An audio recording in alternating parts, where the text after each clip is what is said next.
Heavenly Father, today we put on the full armor to protect us against attack.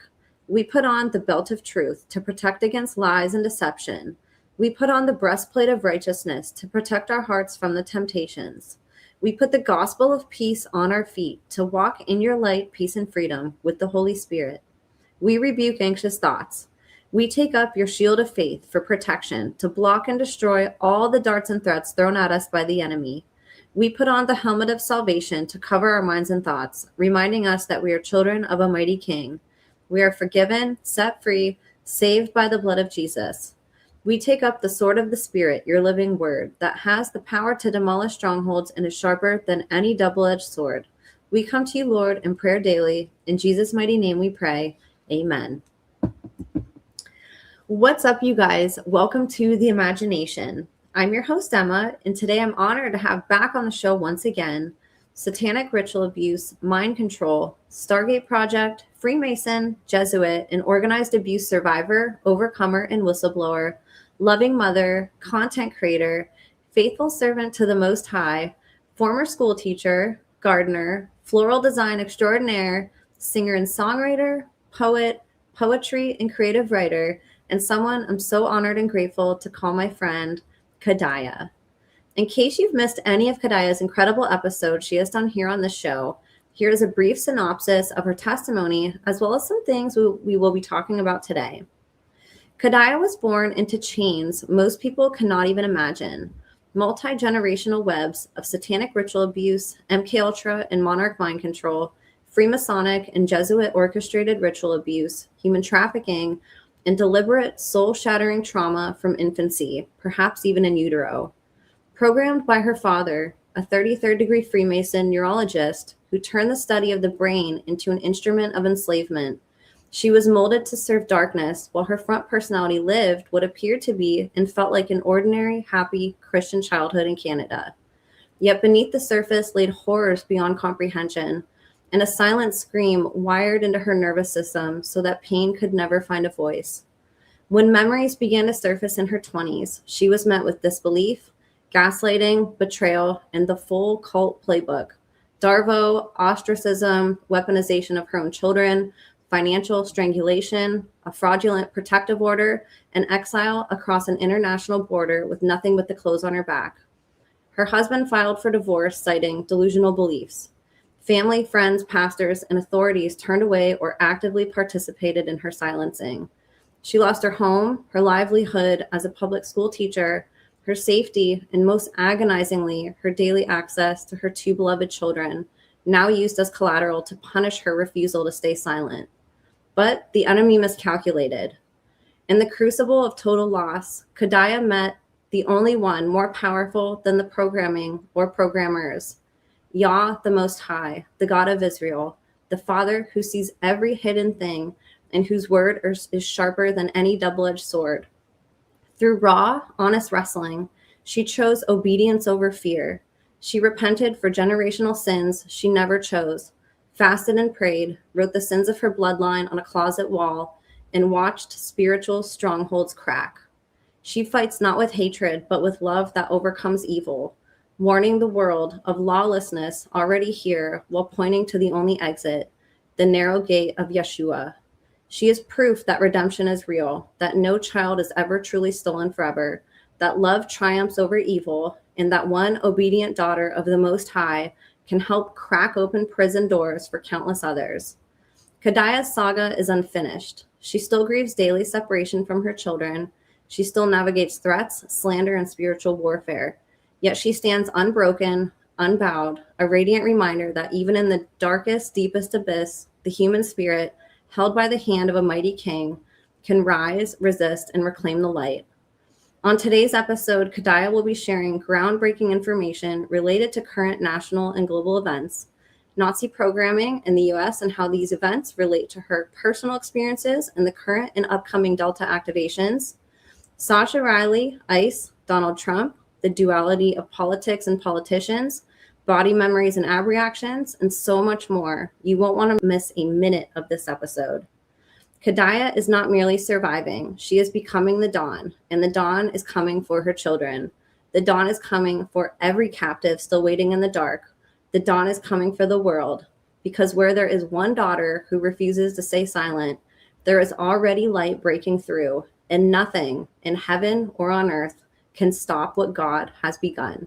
So, you guys, without further ado, please help me in welcoming back today's guest of honor, voice for the voiceless, woman of God, survivor, warrioress, fierce mama bear, family court reform activist, walking miracle, anti-child abuse and survivor advocate, and a woman on a mission to equip other survivors with what to expect when getting out through the power and hope of faith in Christ.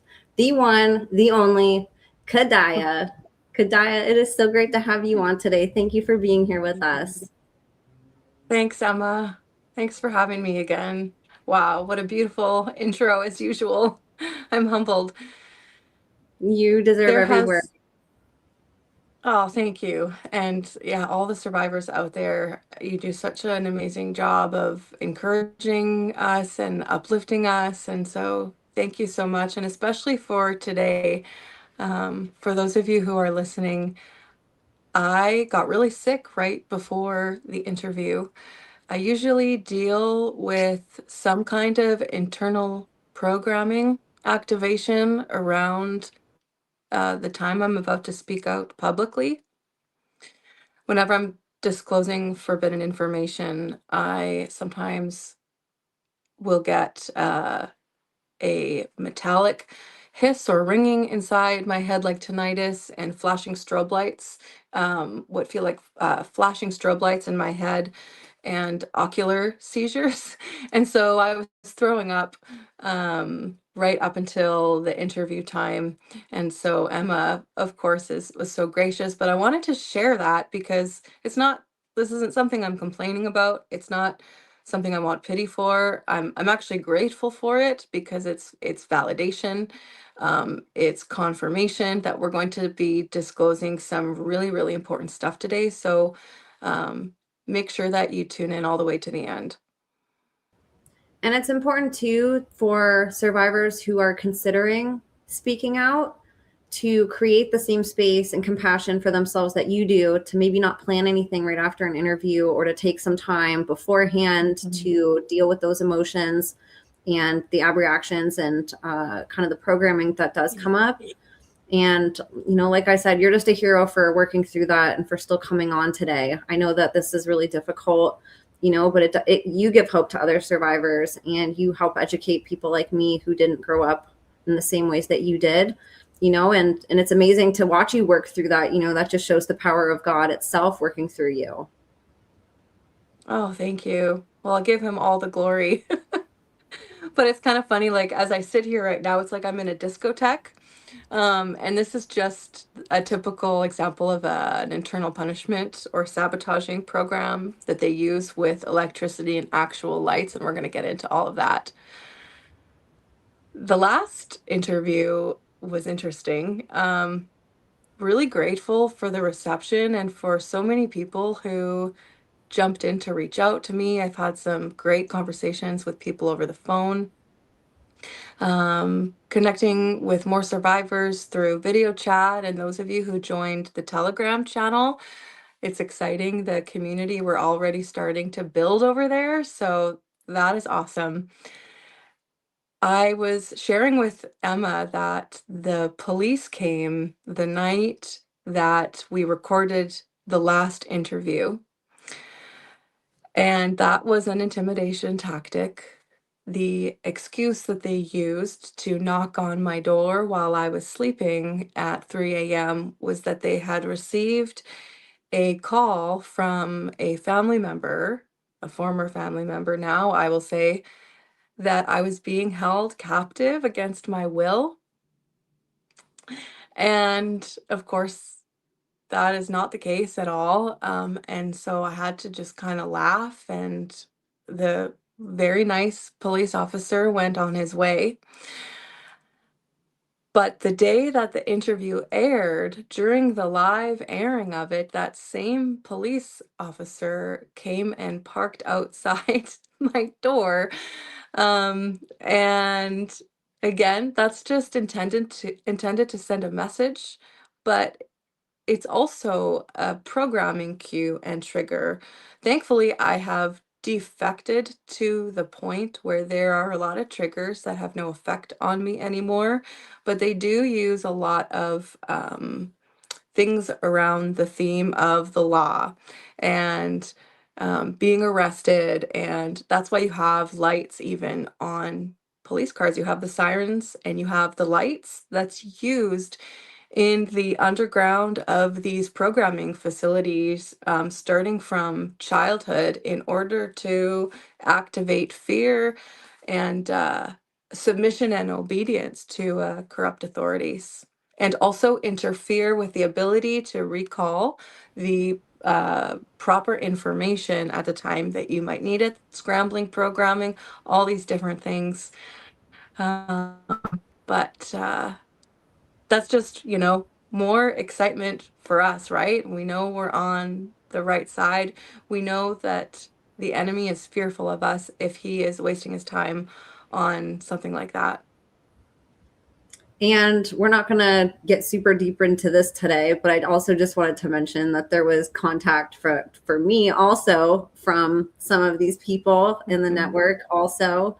So you just see how strong the fear is on their end of wanting to get me to not, air this type of material, and to have you not be a guest on the show, and to be too scared to air your interviews.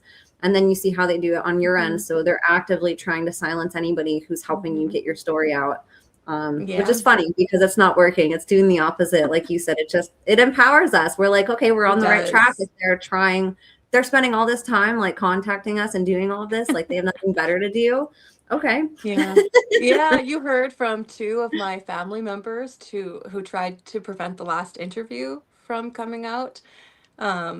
Which was funny. So if anybody out there would like a personal novella written by my former mother, feel free to support me. And you too can have that kind of entertainment.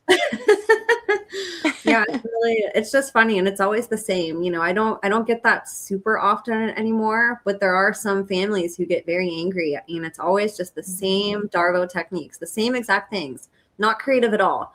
And so that's the other funny thing. It's just like a playbook. And so they really give themselves away in that way, and they validate what you're saying, because you've already said that they would do these things if you started talking out, and then they do it. And so it's like, come on, you guys.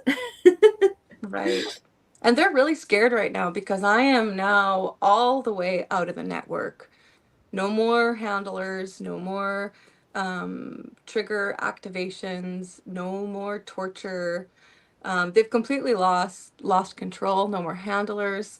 And so that's why there was such a concerted effort to stop it. If you haven't listened, I discuss where I am now, how I got here, and reuniting with my former partner in the CIA programs such as the Montauk Project and Phoenix 44. And I think we're going to begin actually with a video of him today, of his legs. We're not disclosing his identity right now, but eventually he will come on an interview with me and share more of his story. But he did give me permission to share a couple of clips today. The first clip that is going to be shown is body memory or the activation of some kind of implementation, but it's definitely related to body memory and electrocution torture. So I want you to pay attention in this first clip. It's about a minute long, particularly to the contortion, the unnatural contortion of his ankle. And then I'm going to unpack a little bit more.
So you see, I'll first mention his toes are brown because he was wearing leather boots without socks.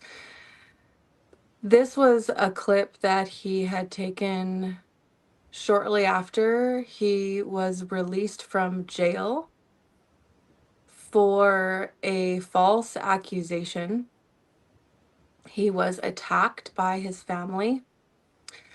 He was the only one with injuries. 3 of them were arrested. 2 of them were released almost immediately.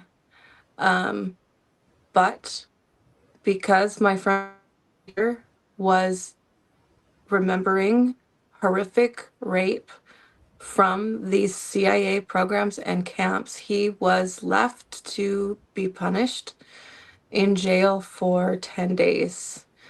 And after he got out of jail, he was homeless. And so he was going through these kinds of flashbacks in the woods with absolutely nothing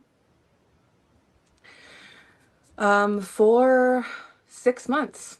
He endured this by himself. And you're going to notice in the next clip the unnatural contortion of his calf muscle and the rigor mortis of his foot. This is something that survivors deal with on a regular basis. This is one of the most potent forms of body memory and reactivation that I have ever seen. And it's just horrific. And it's really important for people to see the proof of this and the cost for coming out and telling the truth. And so I'm going to ask you, Emma, to play the second clip.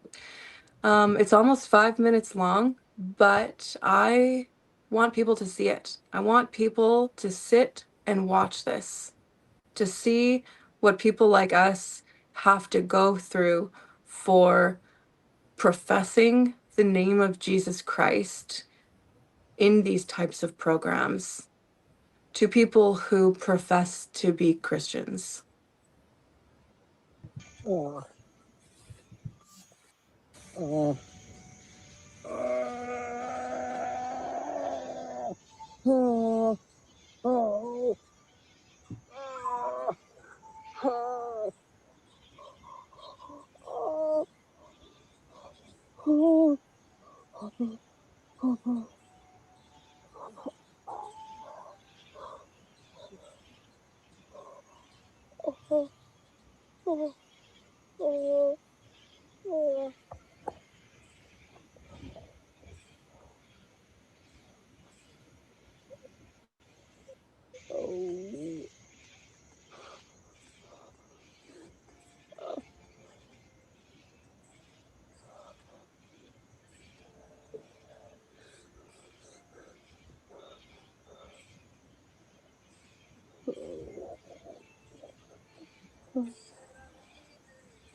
Oh, now the back of it. The back of my leg. Oh. Oh. Oh. Oh. Oh, Papa. Oh. Oh. This would be impossible apart from you. Oh. You've got me. You've got me. You've got me. You've got me. You've got me, Papa.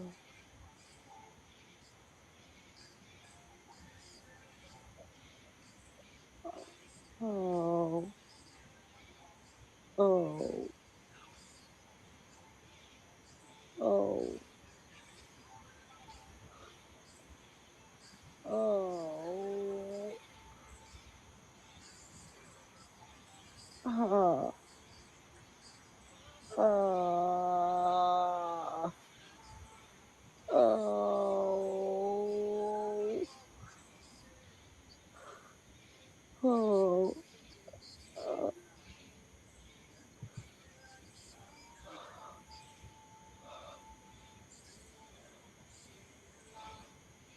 Oh. Oh. Oh. Oh. Oh. Oh. Oh.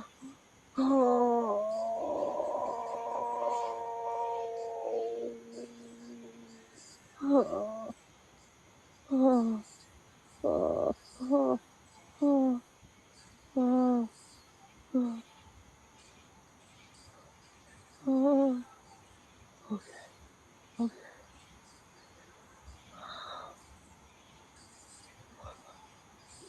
Oh, Papa. Oh, Papa. Oh. Oh. Oh. Oh. Oh.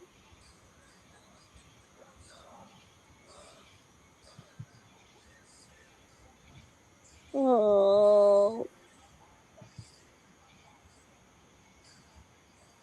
Oh. Oh. Oh no.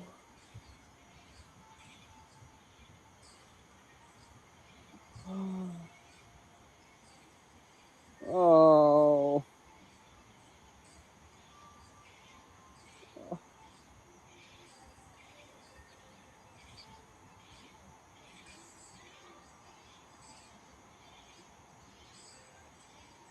Ah, God. Oh. Oh. Oh. God.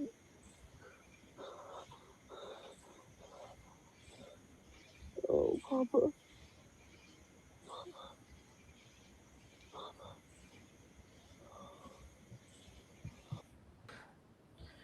So he's crying out to God because the pain was so severe. He said the muscles were twisting and pushing and pulling and contorting so tightly in opposite directions that it felt like his bones were going to snap underneath the contortion of the muscles.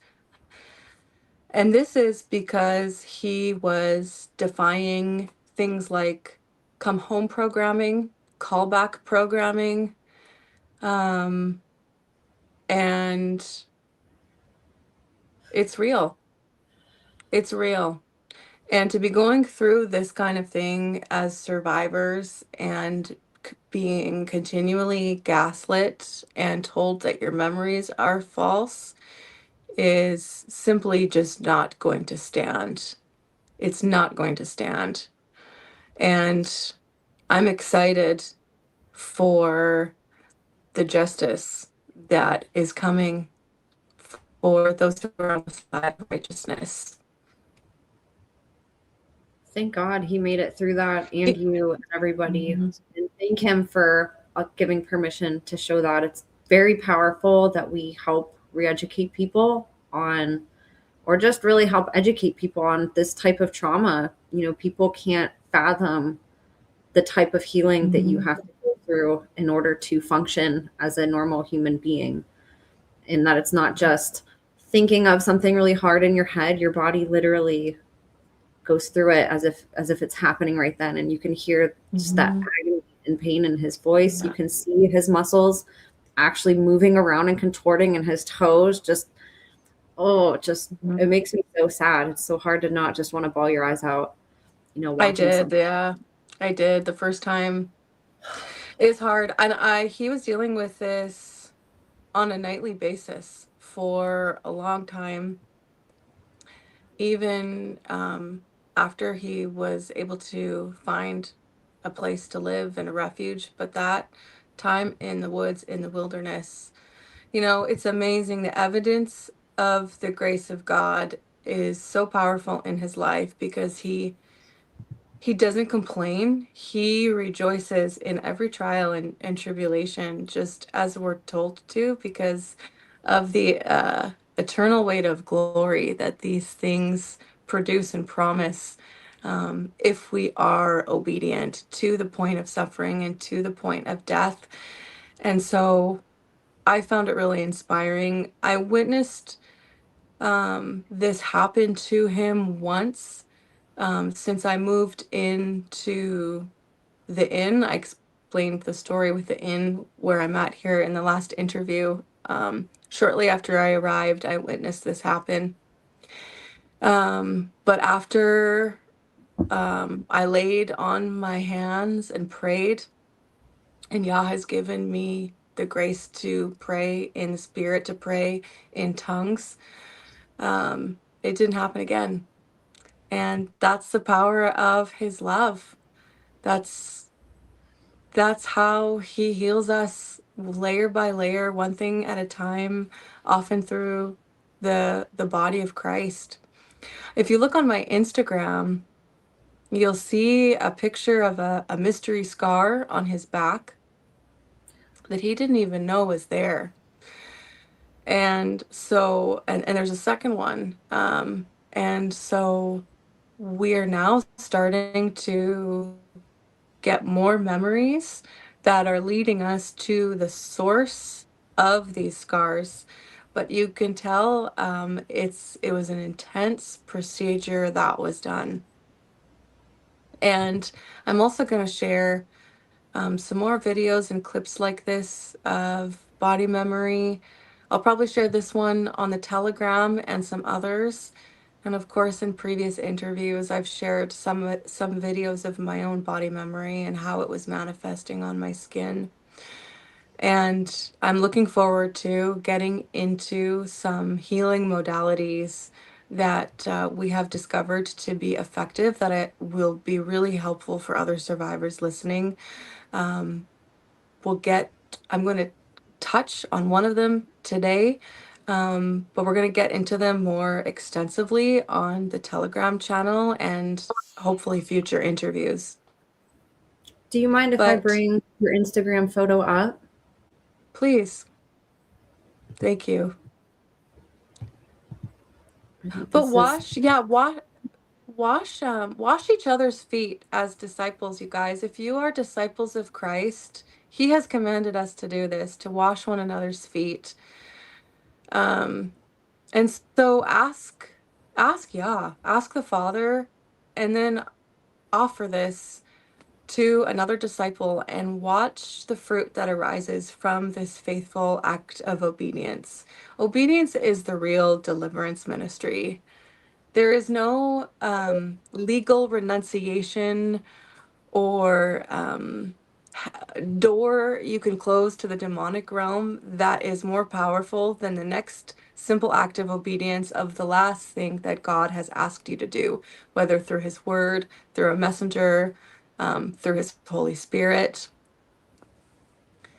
And there, thank you, you pulled up the picture of the scar. Some of you may want to zoom in and look a little closer. And then he has another one that you can't see that is lower, that appears to be a port for a plugin of some sort. And we'll be getting into that soon. There's a lot of big stuff that's going to unfold, so make sure you stay tuned because it's really, really big. But they couldn't break us. This had me in tears, and it's just like, gosh, the will of the human spirit, when you do call out to God, what can happen, the healing that can happen, the overcoming. I mean, just the testament to the human spirit in general is just phenomenal. And just looking at that scar makes the hairs on the back of my head stand up. And I am just in absolute awe of this man for being alive today, and for his willingness to want and be able to share this with us by the will of God. Yes. Bless him. He is a blessed man for his obedience in coming out of the program. And I can't wait for you guys to hear more of his story. But what's interesting is in Revelation 2, there is a warning to the seven churches of the world, or I'll say seven churches in what most people refer to as the Christian faith. And there are two of those 7 churches that are not rebuked in the last days. And Revelation 2 says this, and I believe my friend here, having gone to jail for 10 days, where he endured a torture of a different kind, Ugh. that time was a fulfillment of prophecy and a forerunner and a harbinger. Is it harbinger? A harbinger of where we are at in the prophetic timeline of redemptive history. And I'm going to just read a couple verses. And to the angel of the church in Smyrna, this is Revelation 2, right? These things says the first and the last, who was dead and came to life. I know your works, tribulation and poverty, but you are rich. And I know the blasphemy of those who say they are Jews and are not, but are a synagogue of Satan. Those who are faithful to God and are not. Do not fear any of those things which you are about to suffer. Indeed, the devil is about to throw some of you into prison that you may be tested, and you will have tribulation 10 days. Be faithful until death, and I will give you the crown of life. He who has an ear, let him hear what the Spirit says to the churches. He who overcomes shall not be hurt by the second death. And so he overcame, more victorious and triumphant and more joyful than ever. And this is what happens when we have the living spirit of the Most High God and the resurrection power of Jesus Christ. We're going to be persecuted for our confession of Him and our obedience to Him, but it's worth it because the reward is so amazing. The reward of His fruit and the reward of the kingdom of heaven, all its good gifts and intimacy with the Father's heart. There's nothing that can match that. And I want to touch on one other part in Revelation, and it's also in Revelation 2. And he says this to those in the church: I know you have but a little power, but you have not denied my name, and you held fast your crown. And to these he gives a white stone with a new name. And that white stone is a symbol of justification. It's something that was used as a declaration in the court system at the time. A black stone meant guilty, and a white stone meant absolution. You're free to go, and you are now declared innocent. And so we are in this season now where the Father is leading His sheep through these kinds of tribulation. He's giving His children new names. Some of His children new names. If He doesn't give you a new name, it doesn't mean you're left out. But this is just what happens with a portion of the church in Revelation 2. And that's where the name Kadaya came from. It's not my birth name. It's the name that Father began to call me after I was electrocuted in order to renounce the name of Jesus Christ, and I wouldn't. And these memories were very fragmented and fractured until the night of the last interview, right before the police came knocking on the door at 3 a.m. I began to have flashbacks, but they were not from flooding programming, which is meant to be really traumatizing and triggering on the system, drive some people to the point of insanity, psychosis, or suicide. But after the last interview, all of those memories of fracturing in an electric chair that I was put in because I would not renounce Jesus Christ by a very particular individual, they came back together in a full picture. And this is why I testify, because the power of His word, you guys, is a frequency that unlocks programming, because programming is built around lies. and the frequency of the truth. He says, faith comes by hearing of God. And if we are filled with his spirit, he says, let us be oracles of him. If we are filled with his spirit, let every word we speak be as an oracle. And so I was rewarded. I was rewarded for my obedience. It was really hard. I gave a little update right after that happened on my Telegram for those first OGs who joined. But man, was I grateful for it. So give me a second, just while I collect my thoughts, because I can feel myself dissociating. Sure. Because I haven't shared this yet. And I just want to mention, I'll have her Telegram and Instagram. They're both of the same name in the show notes. Her Telegram, she is doing updates. She's putting videos. You guys can connect with her directly. And that's if you just type in at the Song of the Lamb. But of course, I'll have the actual website below. But if you just type that in your Telegram search, her page will come up. And I know not everybody in your viewer audience is a follower or a believer of Yeshua HaMashiach, Jesus Christ of Nazareth. But I'm inviting you all to come and follow him, because the feast is amazing and it's never boring. But the last interview, as I was saying, unlocked important memories and information that I was able to corroborate on with my friend here, who is the other survivor in the video. And we discovered a particular figure that I know others listening are going to remember, if not now, soon. And we called him different nicknames in the program, but the nicknames were synonymous for the same thing. And so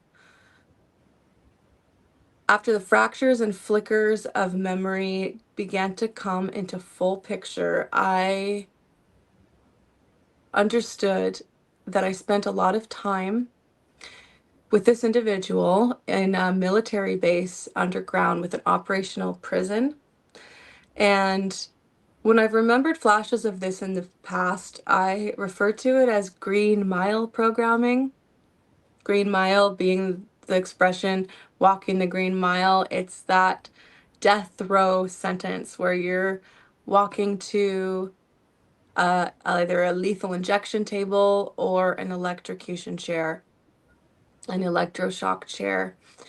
And so I went through this over and over and over again. I was put in solitary confinement. I was drowned. Obviously, the lethal injection was for just a theater for the purposes of programming to create in the system threats, intimidation, and fear of ever speaking out, or parts allowing me to remember. There was even a guillotine that I was put in. And I had wondered why so many of my poems had like headless, like just like this, sometimes dark, like headlessness as a theme. And so I was put in that guillotine. They do all of this. Usually the torture is real, but the death is often just staged as a theater, although the mind control slave believes it's real. Usually there was this is the punishment that they do to, for the behavioral conditioning. And I even remember ordering my last meal. They like being in a cell, they give you a little like thing, they take down what you want for your last meal. And you can have, most of the time you can order whatever you want. And I just remember being so preoccupied, not with the fact that I was marching off to certain death, but with what I wanted to eat. And like, that's how dissociative, I was, like and this is the gift that we were given in order for our mind and our soul to survive such a horrific thing. But I remember like trying to decide if I wanted a glass of wine with I ordered a burger once. I had another so-called last meal and I ordered pasta, and I remember trying to decide between I wanted like a stout or a pint of stout or porter or a glass of red wine, and I ended up going with the beer. And they have you do this last meal, and then you walk down the hallway, with your handcuffs, with your chains clinking away, and then are either led to a lethal injection table, an electrocution chair. Now, I have so many different parts that were created from these traumas, because each part fractured off a different part of my personality. So it's really a miracle that all of this has clicked together since the last interview. And as I was sitting in the electric chair on more than one occasion, I remember looking through the viewing window where they would have people come to watch your execution. And I remember, usually it was mostly empty, but there was always this one man who I knew by the name of Spade. And he was uh, a kind of thicker, big, stockier man, maybe about 60, kind of ugly, bald head, almost like kind of went up into almost like a point, like he had kind of a pointy bald head, like a thick neck, like sloped shoulders. He was always wearing black, kind of like a black, like fully black with a black hoodie, but kind of like more like a nylon athletic wear. This was his uniform in all of these scenarios. And so he was kind of like a top dog in these projects like Montauk, Phoenix 44. And I remember him, I remember always making eye contact with him as I was sitting in the chair. And he was so serious. And every time I would not renounce the name of Jesus Christ, they would turn up the dial. They turned it up higher, so high, Emma, you guys, they could not kill me. They could not kill me, and I am telling you, I wanted to die because it was so painful. But what I would not do was ever renounce my Savior. And because of that, he sustained me by a miracle. And that is why the enemy fears our faces. They fear our faces because of the power of the light of the world. We are the light of the world if we are born again through the resurrection power that God has given us through the shed blood of Jesus Christ. And I got to experience that resurrection power in the midst of horrific electroshock torture. But as I was meeting the eye gaze of Spade, and he hated me, which is why he delighted so much in like watching me be tortured. He loved it. He just loved it. He would just sit there. He wouldn't even wince. But I was determined to look back at him without breaking eye contact. And I would just look into his soulless eyes as I was being electrocuted. And something happened in that fracturing process where I actually internalized this figure Spade, and he became one of my parts. And he was a part that a lot of the most horrific pain, because he's like a big tough guy, right? Some of the more horrific pain. I felt when I was in there almost like something was fracturing in my consciousness, where my pain was almost like going into him and then back into me.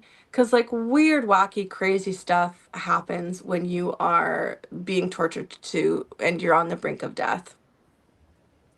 So I developed a part named Spade. Anyways, all of this finally clicks into place after my last interview, and my friend finds me sobbing. And I'm just saying, it's spayed over and over and over and over again. And I'm telling him about the increasing measures that they were using to try to break me, and they couldn't. And I would literally, like, I remember sitting there and praying for the words to speak, and I would just continue to preach Yeshua with every last breath that I had. And that's why they cast me out. That's why they had to put me in another country without a vehicle, incapacitated, sick, destitute, because they fear me. They fear our faces, you guys. Like, one of the results of all of this electrocution is a lot of like brain damage and different types of seizures that I get. One of those things being like the strobe light sensation and the flashing lights. Like, I'm really sensitive, and I've always been, I understand now, really sensitive to fluorescent lights. When I was a high school teacher, I always turned off all the fluorescent lights and put like lamps around the room. One of the reasons they use them in the school is because that flickering is a triggering mechanism for students, right? And as a teacher, I can tell you a lot of programming is happening in the schools, and there's a lot of stuff happening underground of the public school system. But those seizures create, hang on one second, I lost my train of thought. Spade, right, I was talking about Spade. So he finds me crying, repeating the name Spade, and I'm sobbing. Like, it's finally over. It's finally over. Like, it's finally over. And while this is happening, I'm also listening to 444 hertz music, which is incredibly helpful for memory recall and integration. I highly recommend it. We'll get into a little bit more why. I'll give a little teaser today, but we're going to get into it more in depth next time, or on the Telegram channel. But this Spade became an, yeah, okay, hang on, where was I at? So I'm sharing about Spade, and I'm describing him, and my friend says, I know him. I know who you're talking about. That's the guy that I wrote about in my story that I always knew was real. Same description, same stern, soulless, wicked, reprobate personality, down to a T. But he called him, and so much, guys, so much programming comes out if you're a writer or a poet and you're writing, even if you think it's fiction. All fiction comes from nonfiction, right? Because it comes from our experiences. Oh, especially if you use this in conjunction with prayer, so much is going to be revealed. So he tells me, oh, that's Digsby. That's Digsby from my novel. And my friend is a brilliant writer. And he says, Digsby, digs by spade. So one of the things that he did before we would have to walk the Green Mile was have us dig our own grave. He would watch us dig our own grave. Then we would be tortured until we would submit.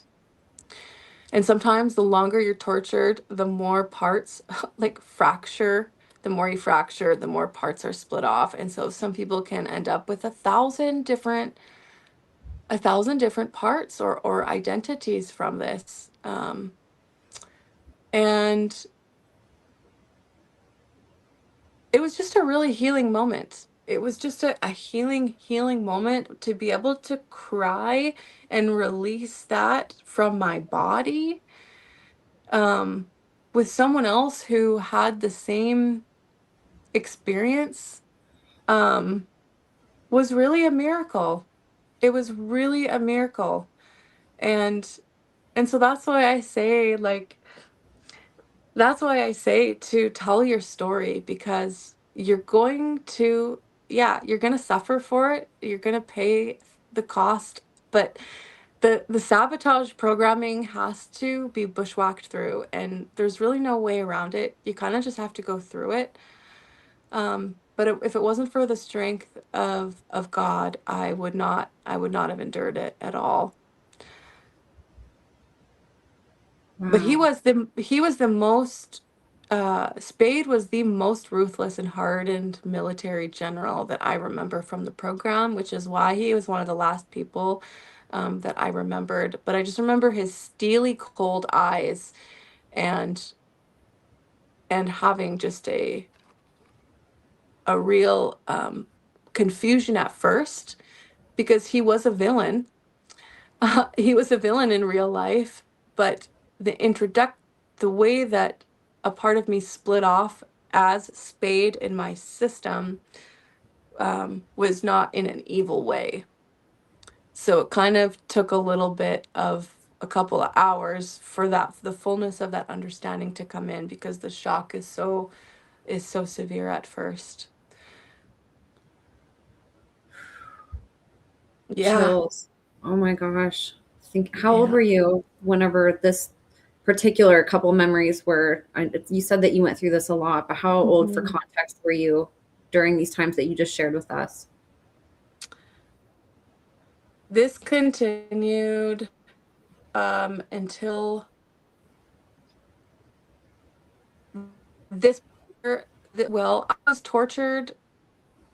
was tortured to shut up right up until a year and a half ago. But my age when I was at this location, I believe that was over about 8 years ago, around the age of 30.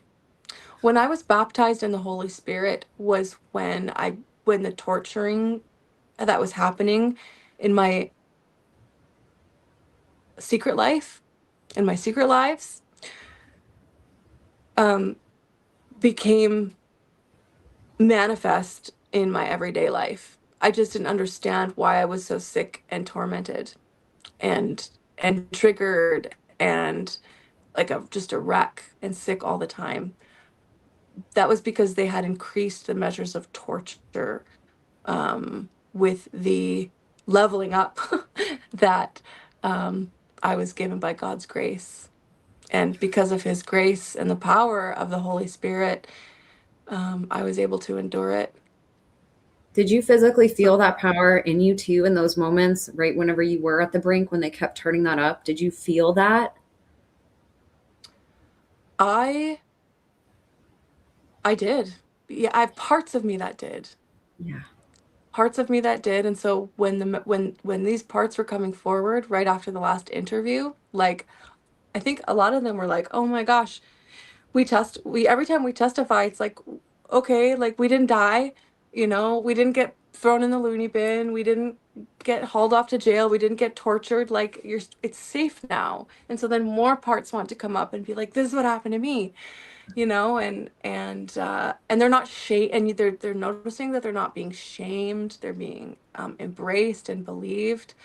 But when I was having those memories first came up, the feeling of that level of pain was actually coming through even my teeth. I was saying to my friend, like I could feel the electroshock in my actual teeth. Like it's a pain worse than it's like nails on a chalkboard times a million, like under your skin. Um, but you asked, did I feel the power of God in that? I felt the power of God in the sense that I was able to praise him even as I was screaming or Just crying like your out. friend in those videos that we watched earlier, going through that Yes. extreme reaction and still calling out to God. Yeah, Oh my gosh. I just have chills going through my body. That is just like, I mean, if people don't believe in miracles, I don't know how I you know. couldn't after just hearing this, what you just said right now. And I I'm know so sorry it's that you went amazing. through that. It's beautiful. You're able to also see the light that you went through with that and look at the redemption through it. but just thinking about anybody harming you is just absolutely devastating. Especially, we've all seen photos of you as a little girl, you know, and just in a young adult, and just thinking about anybody hurting you is just devastating. And it's just like so miraculous you're able to find these pinpoints of light in all this darkness, and like be overcome with the spirit in such a strong way that it overpowers the darkness that you went through. Mm-hmm. Yeah. Hallelujah. Hallelujah.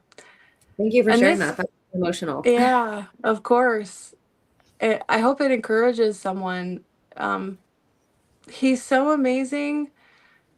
Uh, he's so amazing, you guys. You will say it's worth it. You will absolutely say it was worth it. Uh, it's worth dying. It's worth dying for the sake of Christ. And I think a lot of us have died over and over and over again.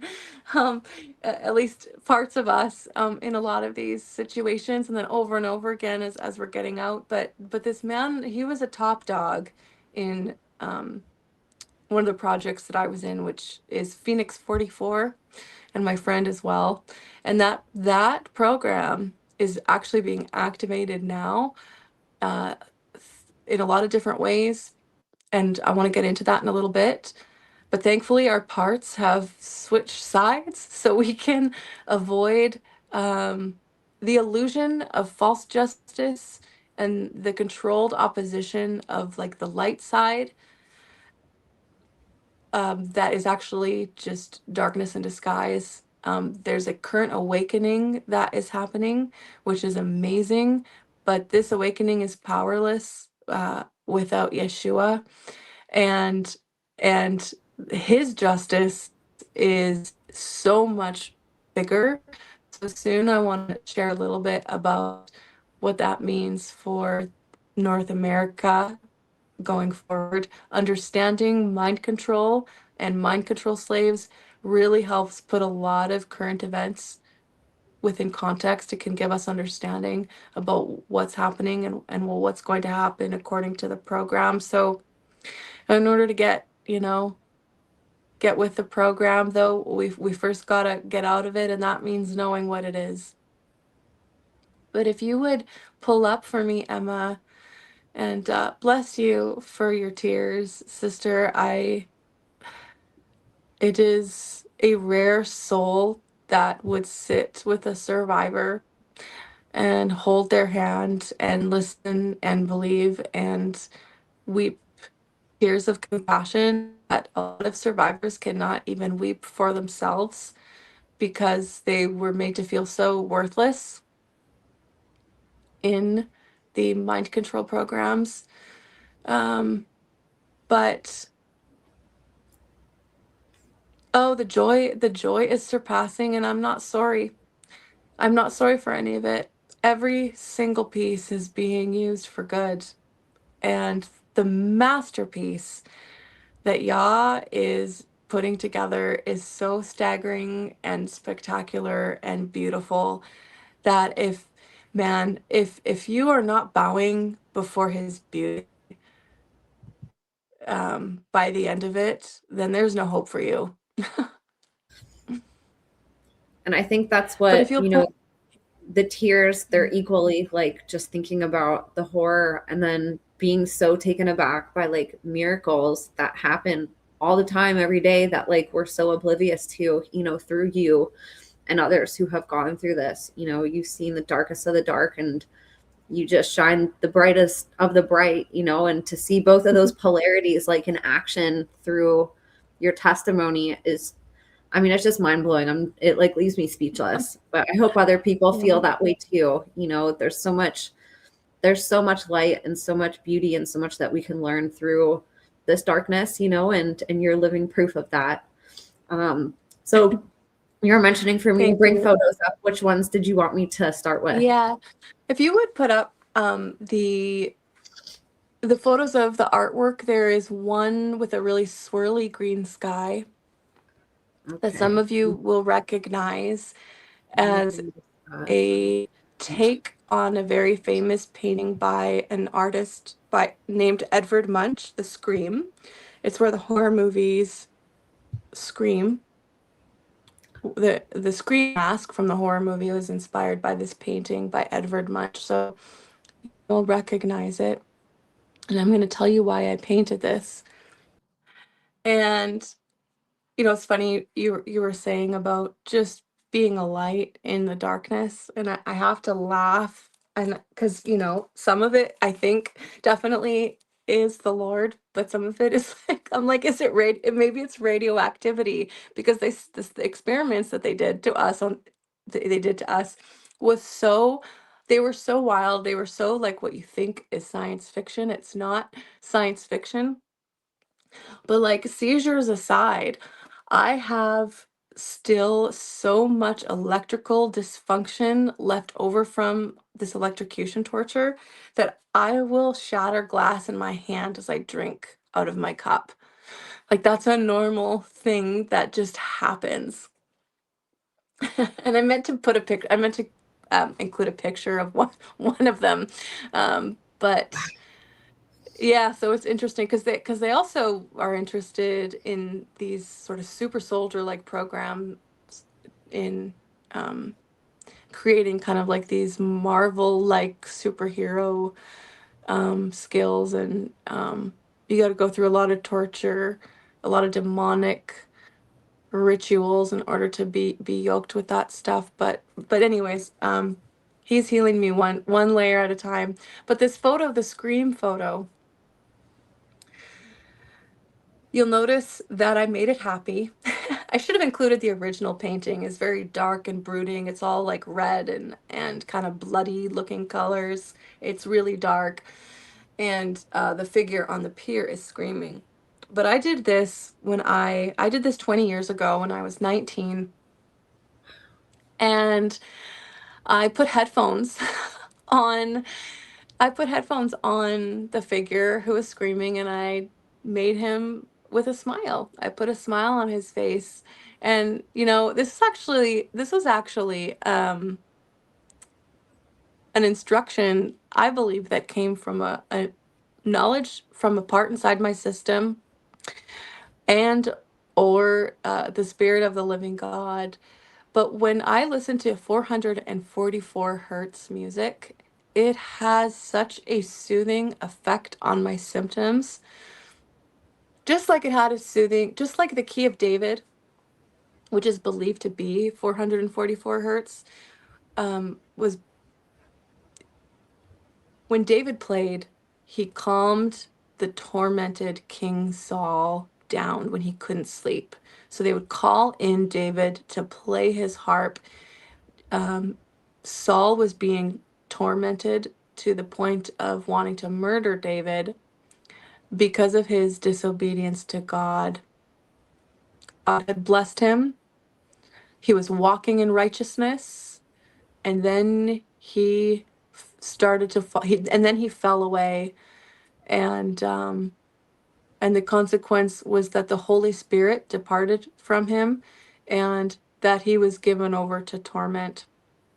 And so a lot of survivors have parts that are going through torment that need deliverance. They need healing. And it's not always able to go quickly.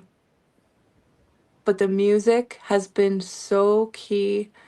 I love to write music. I love to create music, to play music on my guitar in 444 hertz. You can actually tune your instrument to that hertz. One of the things that it also does is help bring every hemisphere of the brain online at once, which is soothing for the body and helpful for memory recall, without the traumatic flooding of the memories. It's just like a really gentle way, and a tool that I really encourage, because this is the power. This is the power of some of the tools that we have been given in scripture. And so I was so blessed by some of our viewers on the last interview that I did, that I acquired a gift that I would like to give away. And these are, I have 5 pairs of these incredible headphones. I'll hold them up to the screen. 5 pairs of these incredible headphones. And I would just like to give them away to some survivors who are in need, who are interested in trying this music. Headphones are not essential, but they help a lot. Good headphones, I'm telling you, these were like a game changer. And I'm not peddling this. I'm not making money from it. I'm not sponsored, but I'm just telling you it's so hard to get a good musical experience and a good quality from cheap headphones. And these will do what like $300 headphones, $350 headphones would do for you. And so I just want to say thank you to those who have tuned in by giving them away. If you're willing to give your address, then I would just mail them to your house. So I would encourage you to come over to the Instagram at the Song of the Lamb and watch for my post about this, because when we share this, and I want this to be shared, I want as many people to hear this testimony as possible. It's so, so important. And so one reward that I'm going to pay forward for doing that is if you will share that post on your Instagram, then I will select 5 people and you get to win a prize. Oh, my heart. You're such a Yeah. beautiful soul. That's amazing. What a great gift, too. It's fun. It's a gift to be able to do that. Such a gift to be able to do that because I've been so blessed. But this scream photo, we in the programming as a mind control slave all have a silent scream part. And when we release our story, that part begins to be able to heal. And this is just the power of the testimony of the blood of Jesus, guys. Like obedience and confessing faith in Yeshua. Yes, it got me in that electric chair more than most people, more than anyone that I know, except for my friend here who was in the video. Yes, it got me in that electric chair at a higher voltage than anyone would even want to survive. But I totally lost my train of thought. 1 second. I'm gonna start over. You were talking about the silent scream part. Oh, yeah, right. So the power of sharing your story, the power of the testimony, obedience, confessing faith in Jesus Christ got me in that electric chair more than other slaves in the program who did not profess his name. Yes. But continuing to confess and profess his name is what is also getting me out of the lingering effects of that trauma. So I'm not going to stop. Now you guys know why I'm so zealous. Now I understand why I'm so zealous. But to be electrocuted at a higher voltage than anyone would even want to survive, and to endure torture as a non-compliant slave is something that I'm continuing to overcome, but not as a victim anymore, as a victor. And it's continuing to confess that's healing me now. And that's biblical. He says we overcome the Antichrist, the spirit of the Antichrist, which is the spirit behind all of these operations to create a mind-controlled slave world, and further the New World Order. But we overcome the spirit of the Antichrist who has always been in the world. The spirit that was trying to get me to renounce my faith in Jesus as I was being tortured. We overcome that spirit, it says in Revelation, by the word of our testimony, by the blood of the Lamb, and by not loving our lives unto death. And so when I testify, I release that frequency into the ether, and that frequency is truth. And because programming is built around deception and lies that are created in intolerable, and they're designed this way, intolerable situations of organized trauma. When we're young, those lies cause us to feel worthless, ashamed, fearful, enslaved. But if faith comes by hearing, then when we speak, we're releasing what I believe to be the key of David, also in 444 hertz.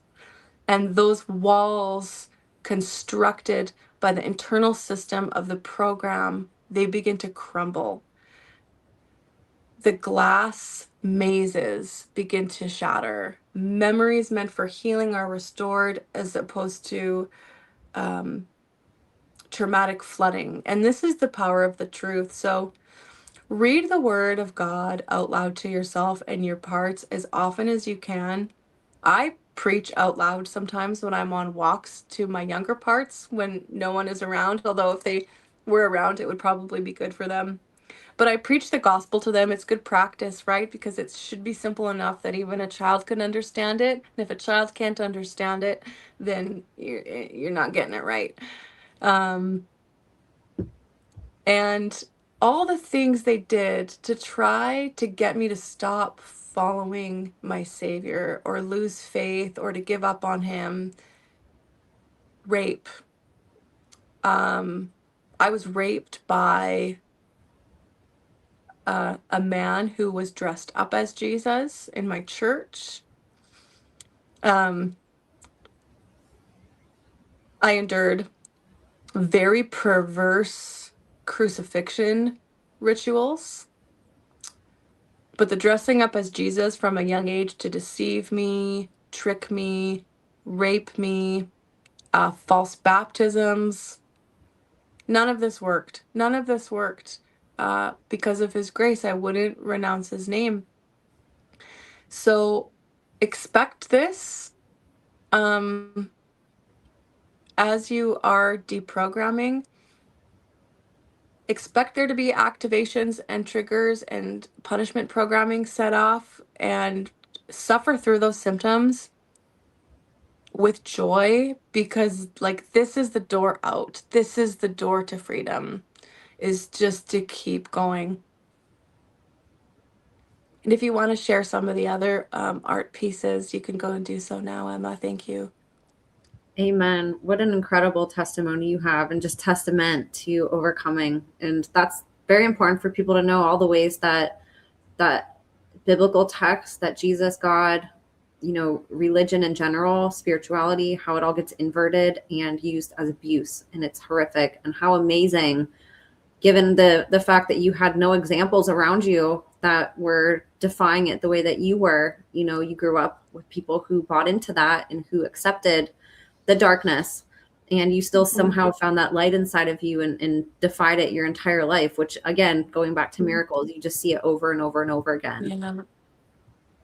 Amen. My friend here at the inn, he did when we were in the programs.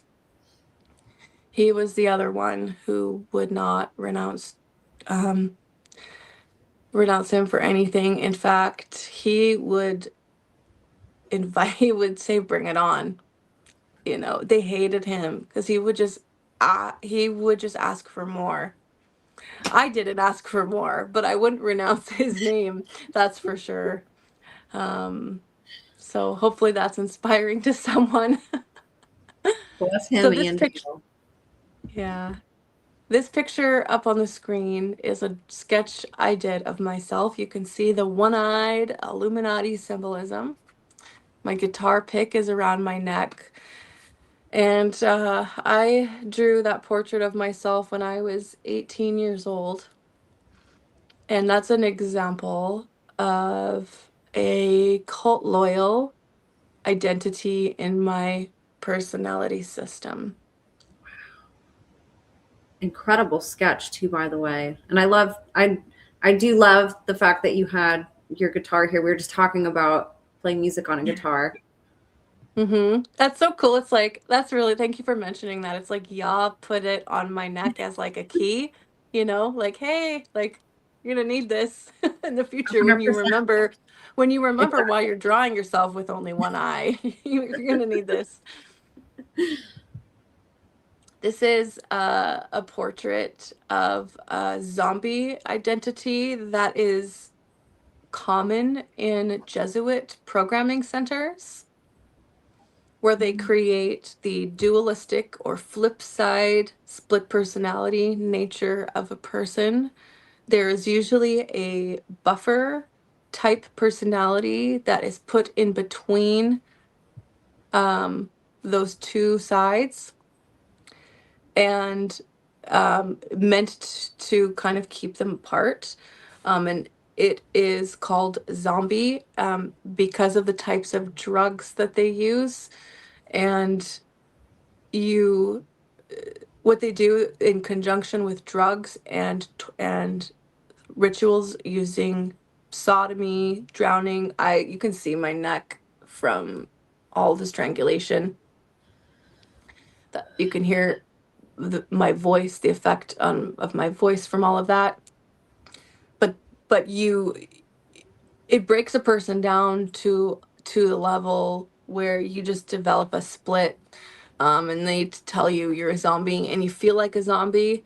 You believe you're dead, because you've been through a near death ritual. So this part then is keeping that memory. Were you around the same age, 19, whenever you drew this as well, or was this at a different age? Yes. Yeah. Oh my gosh, it's amazing what the unconscious knows before the conscious does. I know. Here's another one. I made a little piece of Marilyn Monroe, and I was never big fan of Marilyn Monroe, although I liked watching old Hollywood movies sometimes. But I ripped up her face into fragments. And if you who are watching were to use your fingers to zoom in to that little part of the page that's peeling back, I put a code in there using a newspaper, highlighting the letters HELP, help. And so that was just a cry for help, the safest way that my parts knew how, without disclosing the information yet. But I mean, Marilyn Monroe, who's a better example besides her and Britney Spears, maybe, of an MK Ultra casualty. And Fritz Springmeier talks about how she was the first presidential model they allowed to go public who was a multiple. Okay. Makes That's sense. pretty incredible. Very artistic too, and just again incredible how the different details and messages, and unconsciously, even dividing her into four, like having her be fragmented without even knowing why you were doing that is just, it's pretty mind-blowing. I know. It's incredible. If for those of you, a lot of survivors are very creative. You're going to be discovering this in your poetry and your photographs. You're going to be discovering all kinds of parts trying to communicate and express themselves. And that so just pay attention to patterns, and yeah, it's pretty cool. And we did this one, so I'll go to this one. There's another one that just like came out of my subconscious. It was just a quick charcoal sketch, and I'm laying on an old thin mattress on the floor, and my feet are bound. My ankles are bound together, and this was from solitary confinement, which was after a certain length of time, worse torture than active pain and abuse. The solitary confinement is worse. The pit is worse. And so I actually have had an identity whose name was Pit, because that's all this part knew, and was so tossed aside and dehumanized, neglected, and abandoned. And man, it screws with your subconscious so badly that solitary confinement as a punishment is banned actually in most state prisons now. But this was me in solitary confinement, and I had asked for something to read. I wanted a Bible. They didn't have a Bible, but there was some like little pamphlet, like kind of like a sort of like a little magazine, kind of like a gospel tract that I was given, which is interesting because that shouldn't have been allowed. But if you are in a CIA church, or any other Christian institution that's actively part of creating mind control slaves for the purpose of human trafficking, then they use the word of God all the time. When you drew this, what did you think it was, or why did you think you were inspired to draw this? I didn't know. I found it curious. I felt tired. I kind of thought that's just how I felt. I was exhausted. I was struggling with chronic fatigue, and I didn't know why, and that's because of all, my secret life at night. A lot of this stuff happened at night.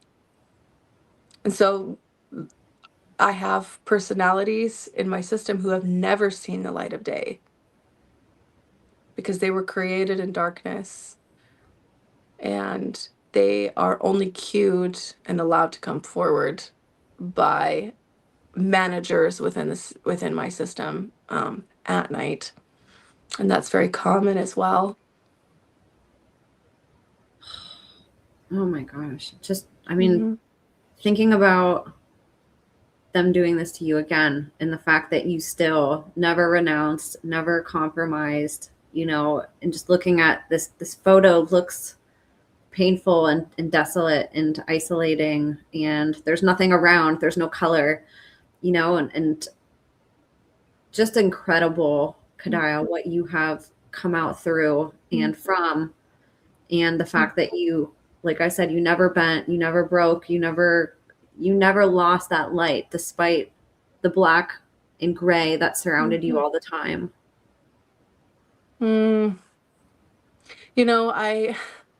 I used to say, before I understood the cause of my afflictions, I would say I would not wish this on my worst enemy. When I realized that all of this was caused by mind control, programming, and stress and trauma related diseases, I was like, oh yeah, I do. I would wish it on my worst enemy. But then, the Lord led me through the process of forgiveness, because the Bible gives us a parable in Matthew. I think it's Matthew 18, that the one who does not forgive is handed over to the tormentors. And I was already being tormented. I didn't want any more torment. But I needed his power to enable me to forgive. And I really had to meditate on his promise of justice and how he says vengeance is his and he will repay. And that's a promise. Sometimes he allows us to be an active participant in that. Sometimes he just gives us a related assignment or tells us to wait and just watch him work. And so there have been some exciting things developing in the mission field of my work here. And it's been hard work, but there have been some beautiful pockets of rest and amazing things that have happened where God is just like, hold my beer. And I'm like, okay, thanks, Dad. And I just get to see him and his provision and his protection and his timing. He's just my absolute hero. Was that the last photo of the art? Yes. Okay. So You'll hear kind of a frogginess in my voice because a lot of the extra measures of torture that were given were because of my speaking. So I was strangled a ton. I was strangled a ton. And there is a lot of active damage of my lymphatic system in my neck, damage to my thyroid. If you can see, I'll kind of pull my hair back. You guys can kind of sort of see what's happening. Because this is the power of our voice, and it doesn't always sound like this, but that tends to come up when I'm talking about the trauma. I don't believe it's something that's going to last. I believe it's going to heal. If it doesn't, I'll use my voice anyway. But my voice, though, in particular, was used for evil in the programming. Before this scratchiness developed, my voice was recognized for a tonal quality that was apparently desirable and valuable for making recordings to be used in programming scenarios. So a lot of survivors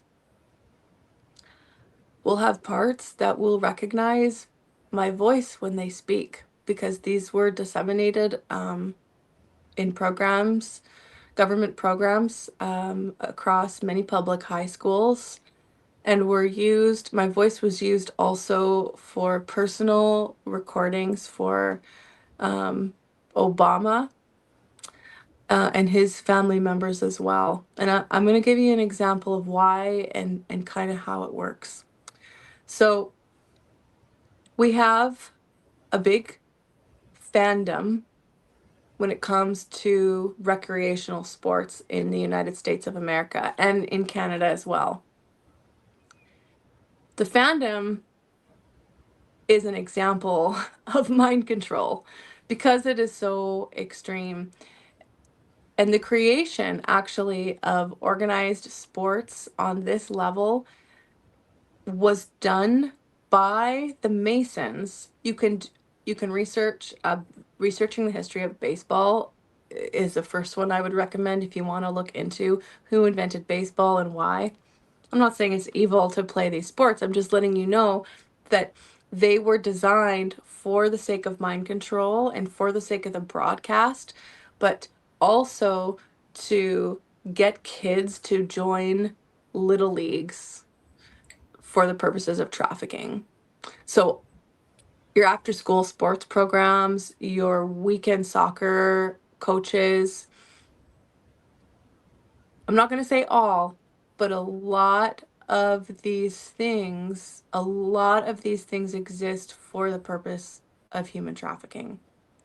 The music that you will hear in a basketball game or football game or while you're watching ESPN, the catchphrases that are used by the announcers, there's hypnosis being done. This is where there's spiritual activity, right? The That's where we get, team spirit.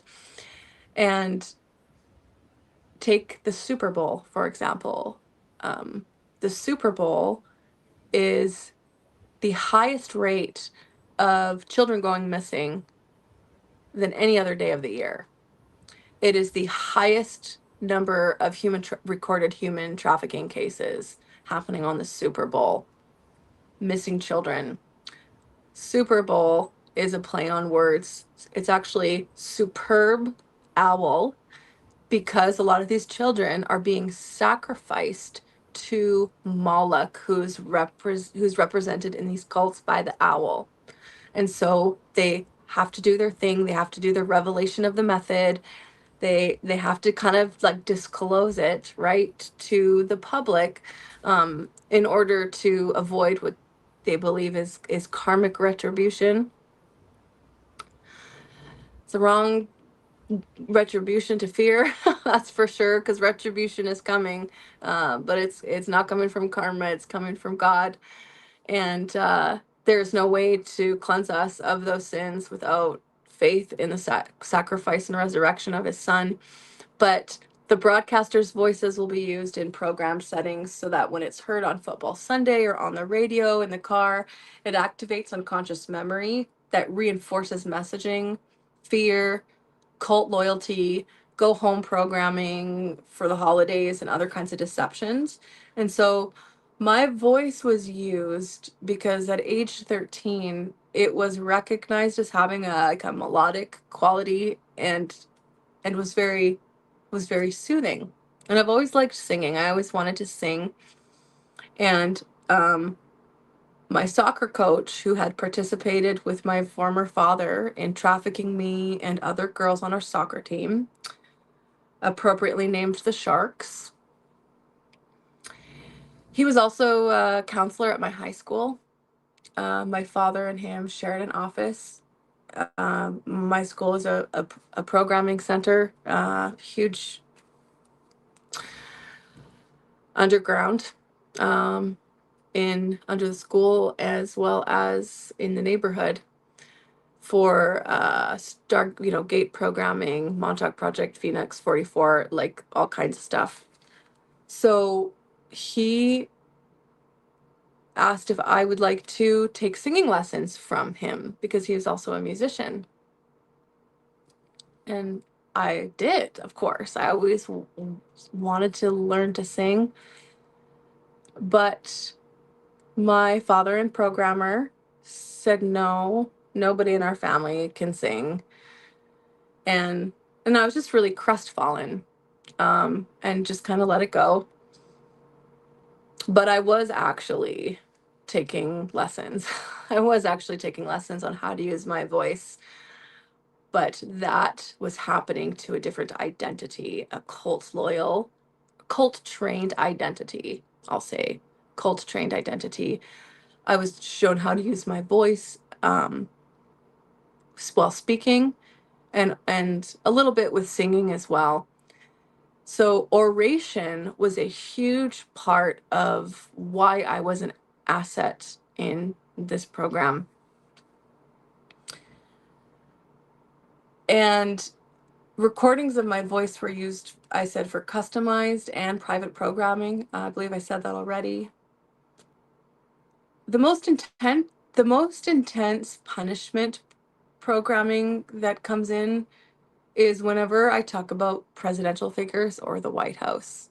I get like G-force flashbacks that are like flashbang, really intense, and like quite alarming, more startling, right? Like it doesn't always like knock me out for the day, but it can be startling. And so that's how one of the reasons, that lends to its credibility. Oh, and the other thing is the Queen. When I talk about the Queen, I don't get as intensely punished about that now, but I did before. My interaction with the entity we call the Queen. So one of the reasons that Yah has me using my voice instead of writing, because I am a writer. I write a ton, but he encouraged me to use my voice a little bit more rather than just writing. In 2018 was when Yah told me to start doing this.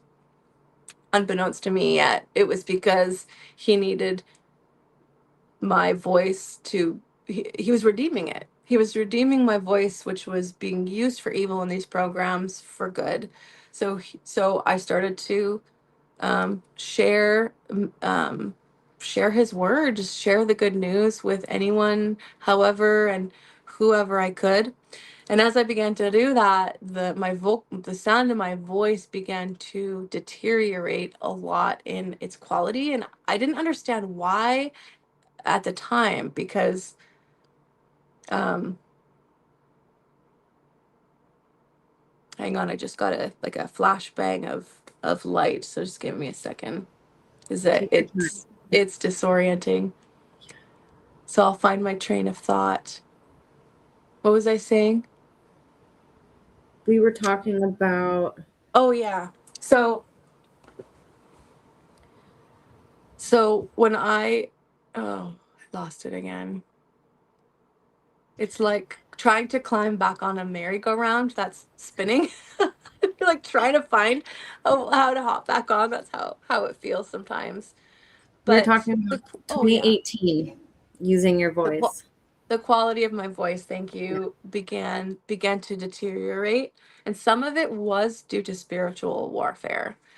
Well, it's all spiritual warfare, really. We don't wage against flesh and blood, but powers and principalities. But I had flesh and blood. I had hands around my neck once a month for 7 years when I was on my menses, because they believed that increased the life force that the strangulation was drawing out of me into the person who had his hands around my neck. So blood in these cults is like, it's everything, right?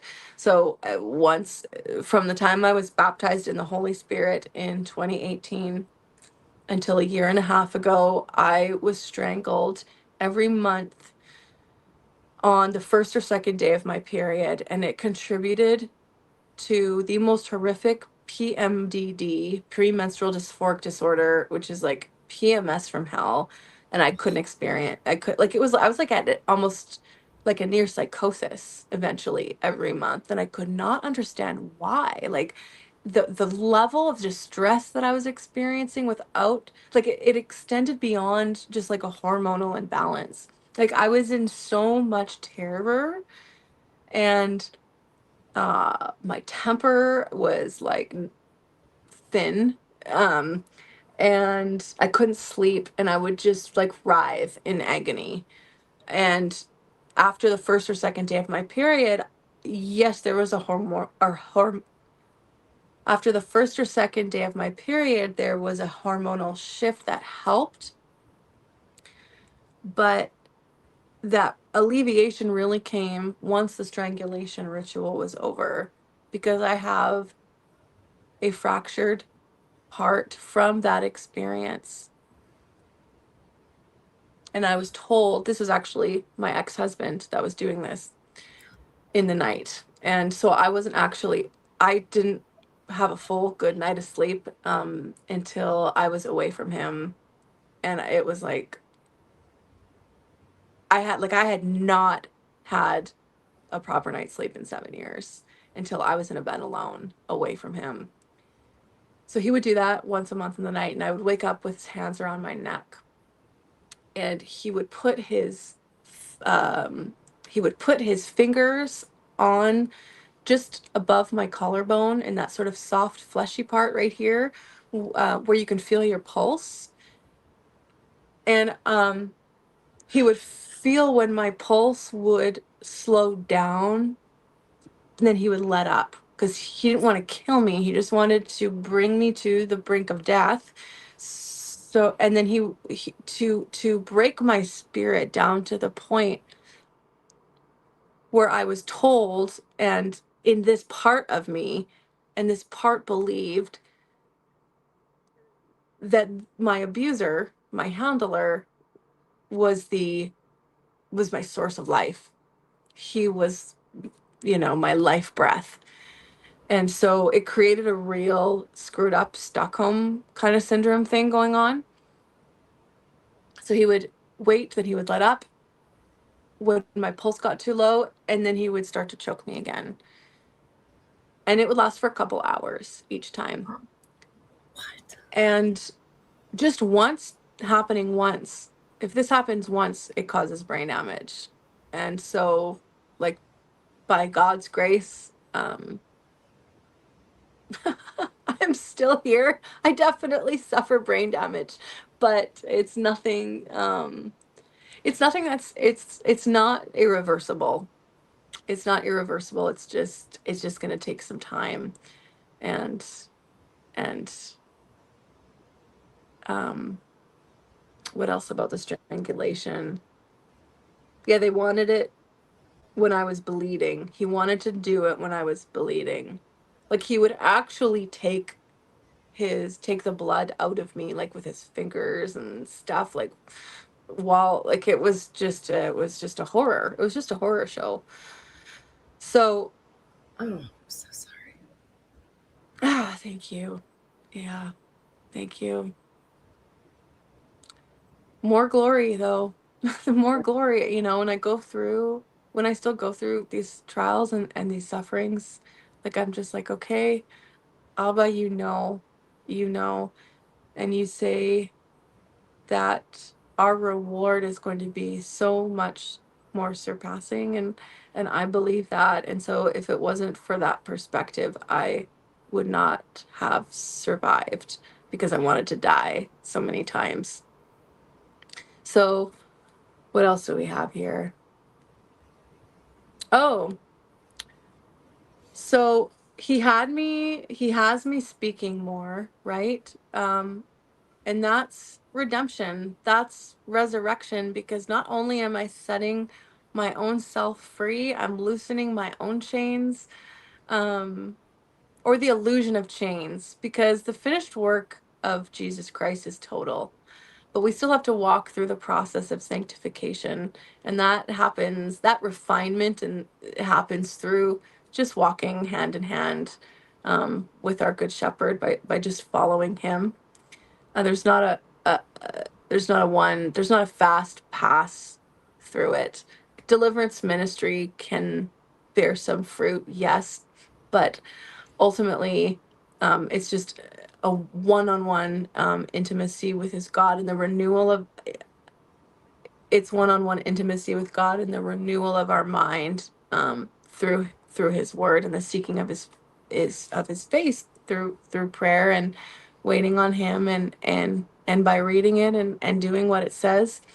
But where my voice was used to plant lies and darkness, it's now being used for life and truth. And so that's redemption, that's resurrection. That's why my YouTube channel is called The Song of the Lamb. My Instagram, my Telegram, The Song of the Lamb, The Second Exodus. And why all of the warfare around my voice and strangling it. But the familiarity of my voice used in programming is why I was actually sent to work one-on-one with Obama on 2 occasions that I remember so far. One was before a public address, and one was within his home. And Obama was, and I'm going to get to Trump next, but I want to touch on Obama. One of the program cues that I had learned through my former father and programmer was by snapping. Snapping turned off dissociation with this individuals, and for certain individuals that were programmed in this way.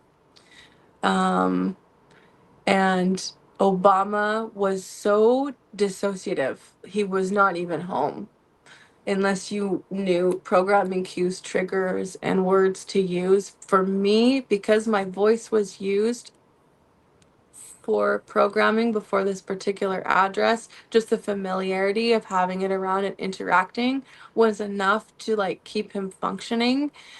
But he is really just like a possessed empty shell of a man. And my experience with Trump was not as a handler. It was not on a team of handlers, as far as I remember, yet with him. He had me doing assignments to perpetuate syndicates of human trafficking, which was a horrific thing for me to realize. But I was involved in group sex with a group of women in Las Vegas with Donald Trump.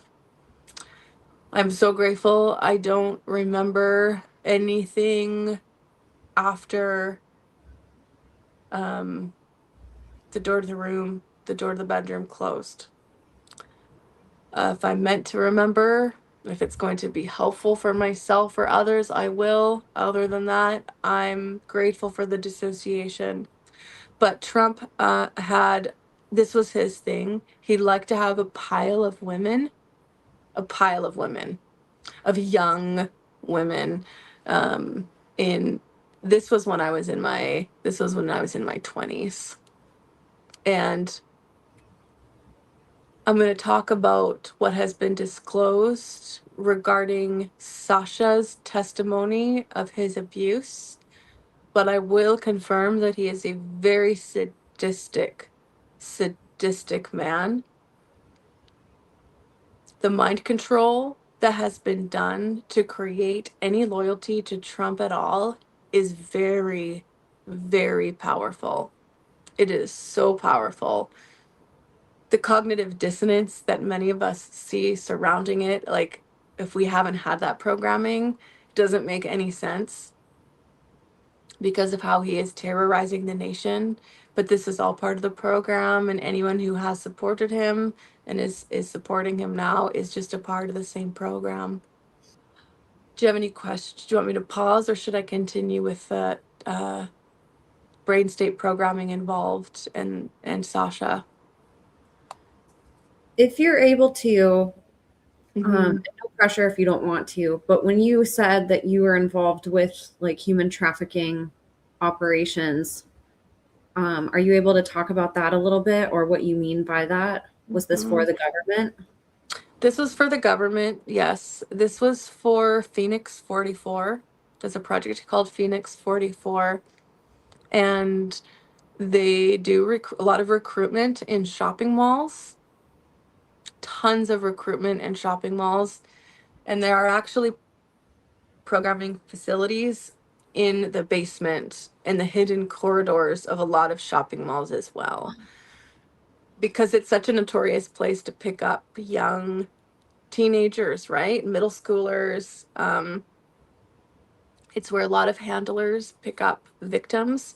It's where a lot of handlers and buyers look for youth to test for fragmentation, dissociation, and mind control to see if they can lure them away, further program them to be loyal to a particular handler. I have a dear friend now who was programmed with the use of a frequency that cannot be heard by ears above a certain age. And when she would hear that frequency, her triggering would happen. And this happened in a Sunday school basement. The triggering would happen, and she would automatically dissociate and go outside and meet her handler and hop in the car, and he would take her out to be trafficked. Yeah. And then what you were just describing with the mall and going other places, this was through the direction of Donald Trump and the US government. Through, yes, US government. Thank you. And thank you for continuing to bring me back around to this, because there's so much resistance in my mind. So it's like the rabbit trails kind of keep coming up. But yes, so a lot of shopping malls, the Phoenix 44 uses, yeah, and this is where they do recruitment and cataloging of children in order to sell them according to the particular preferences of different wealthy people, some known, some unknown, but yeah, more of the elite side of the network. And trafficking children is not just always for sexual gratification, it's for the extraction of adrenochrome, the pleasure of torturing, the use of a young woman's body, or no, or an older woman's body, even as a surrogate, unknowingly, of a child that will be aborted for the purposes of ritual sacrifice to Moloch or Baal or another type of entity where they use blood in order to gain satanic or Luciferian power, which is also satanic. And it's called Phoenix 44 because of the occult beliefs. that you can be a phoenix rising from the ashes, and make America great again as a phoenix rising from the ashes. And it comes from a Satanic philosophy that is expressed in the Latin words, coagula. I may not be saying this totally right, probably not.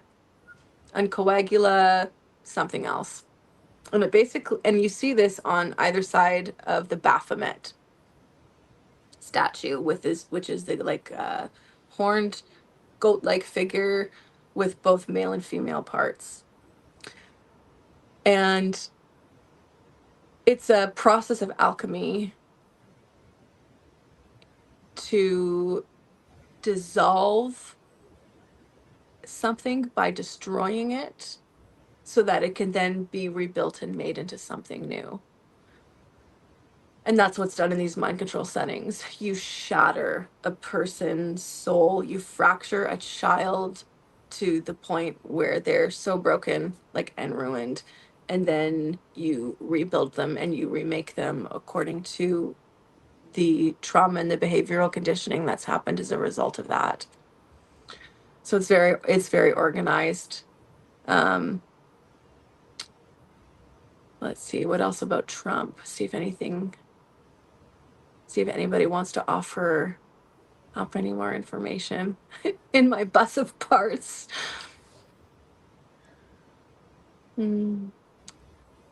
I'll definitely share more about this. I know that there is more sensitive information. I like to try to test how my body and my personality system handles disclosures on a smaller level often before I bust out like on 5 platforms or so through an amazing podcast like yours. But so you'll see me a little bit more forthcoming with some of this news in the Telegram, because it's a smaller community. Thank you for sharing. Mm-hmm. And this is sort of just relating it to Obama. Did Trump have the same roboticism to him that you saw with Obama, or was it a different? Mm-hmm. No, he certainly has different personalities, but he's not actually that dissociative. He himself, I mean, in his bloodline family is, because he's been slated to be the last president of the United States for at least 100 years. This has been brought forth and prophesied through a lot of occultist writers. But I know he's fully conscious of what he's doing. That's why he's so smug. He's so smug. Yeah. I remember my son came up to me one day after school and asked me who was my favorite president. And of course, I don't have a favorite president. And I didn't know if I wanted to burden him yet at such a young age about like why I don't subscribe to politics. So I just kind of flipped the question back to him and I said, well, who's your favorite president? And he said, Trump. And I said, why? And he said, just because he's such a character. More like he just finds him amusing. I mean, he was 7 years old, right? Like he's not, paying attention to his politics. But he asked another question and he said, is he trustworthy? And he so amazed. It's an amazing question for such a young child to even consider asking, and I loved it. So he said, is he trustworthy? And I was about to just come right out and, shatter his little mind. All politicians are corrupt, they're evil. These topics are important to discuss with our children. They're ready for them earlier than we know, and we need to train them how to discern light and dark from this world. they understand far more than we give them credit for, because they're so spiritually discerning and so perceptive. Their consciences aren't seared yet, and that innocent purity knows when something is wrong and something is off. So often my own children have been very relieved when I've brought up a topic that maybe some would say, maybe that's a little young to bring up. The school system has a totally different view on what's appropriate to bring up for young children than I do. But it's always brought relief to my children, because they have had already picked up on a pattern or have noticed darkness. And so they're not as desensitized. So when he asked me if he was trustworthy, instead of answering again, I said, why don't you ask the Lord and then see what he says and come back to me later? Or like, tell me if he answers you. And he comes back 10 minutes later with a drawing of a caricature that I thought was just brilliant of Donald Trump with a huge nose, like a huge nose, like, and I started giggling, and I said, what does that mean? What does that mean? And he said, so I said to my son, what does that mean? And he said, yeah, God said he's a liar. You drew Pinocchio nose. Because he drew him with a Pinocchio nose. So, God, I miss those boys. But brain state programming is something I want to touch on that is going to shed some light on what is happening with the testimonial of the horrific things that happened to Sasha by the hands of Donald Trump and his friends. And this is Sasha Riley, and he goes by Sasha Barrow on certain social media platforms too, for people who might not have seen it. Thank you. So I have a few pictures in my slideshow of my own shadow. I have a personality in my system who was trained in the program to astral project for the purpose of espionage, reconnaissance, and even assassination. Which, yes, they do train children and teenagers how to astral project to harm someone. So there are 4 or 5 different brainwave states: alpha, theta, beta, and delta. My father, my former father and programmer, programmed me in each one of these brainwave states, and this is really common. So beta programming, most of viewers know already, is a sex slave or like sex kitten programming, or maybe like kind of like sugar baby programming. That's the beta programming in both men and women.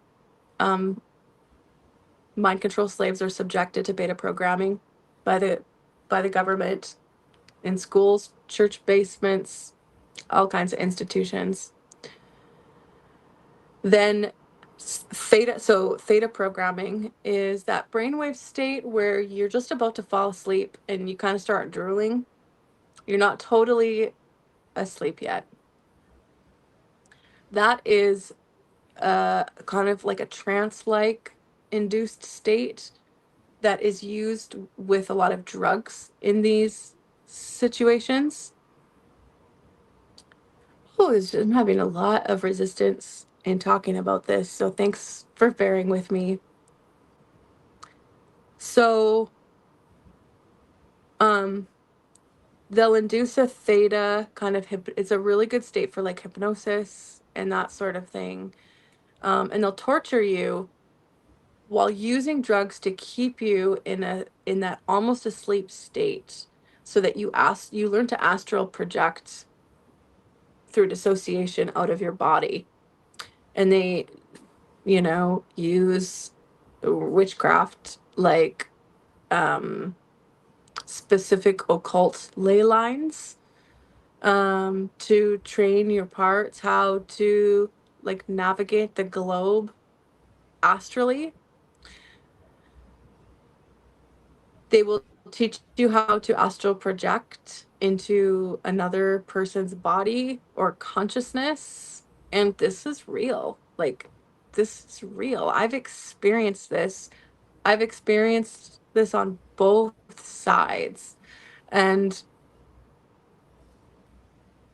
I have a part that was trained in the theta state named Shadow. And that's why I always have taken so many pictures of my silhouette since I had my first camera in my youth. And so I would always be taking pictures of Shadow, because Shadow is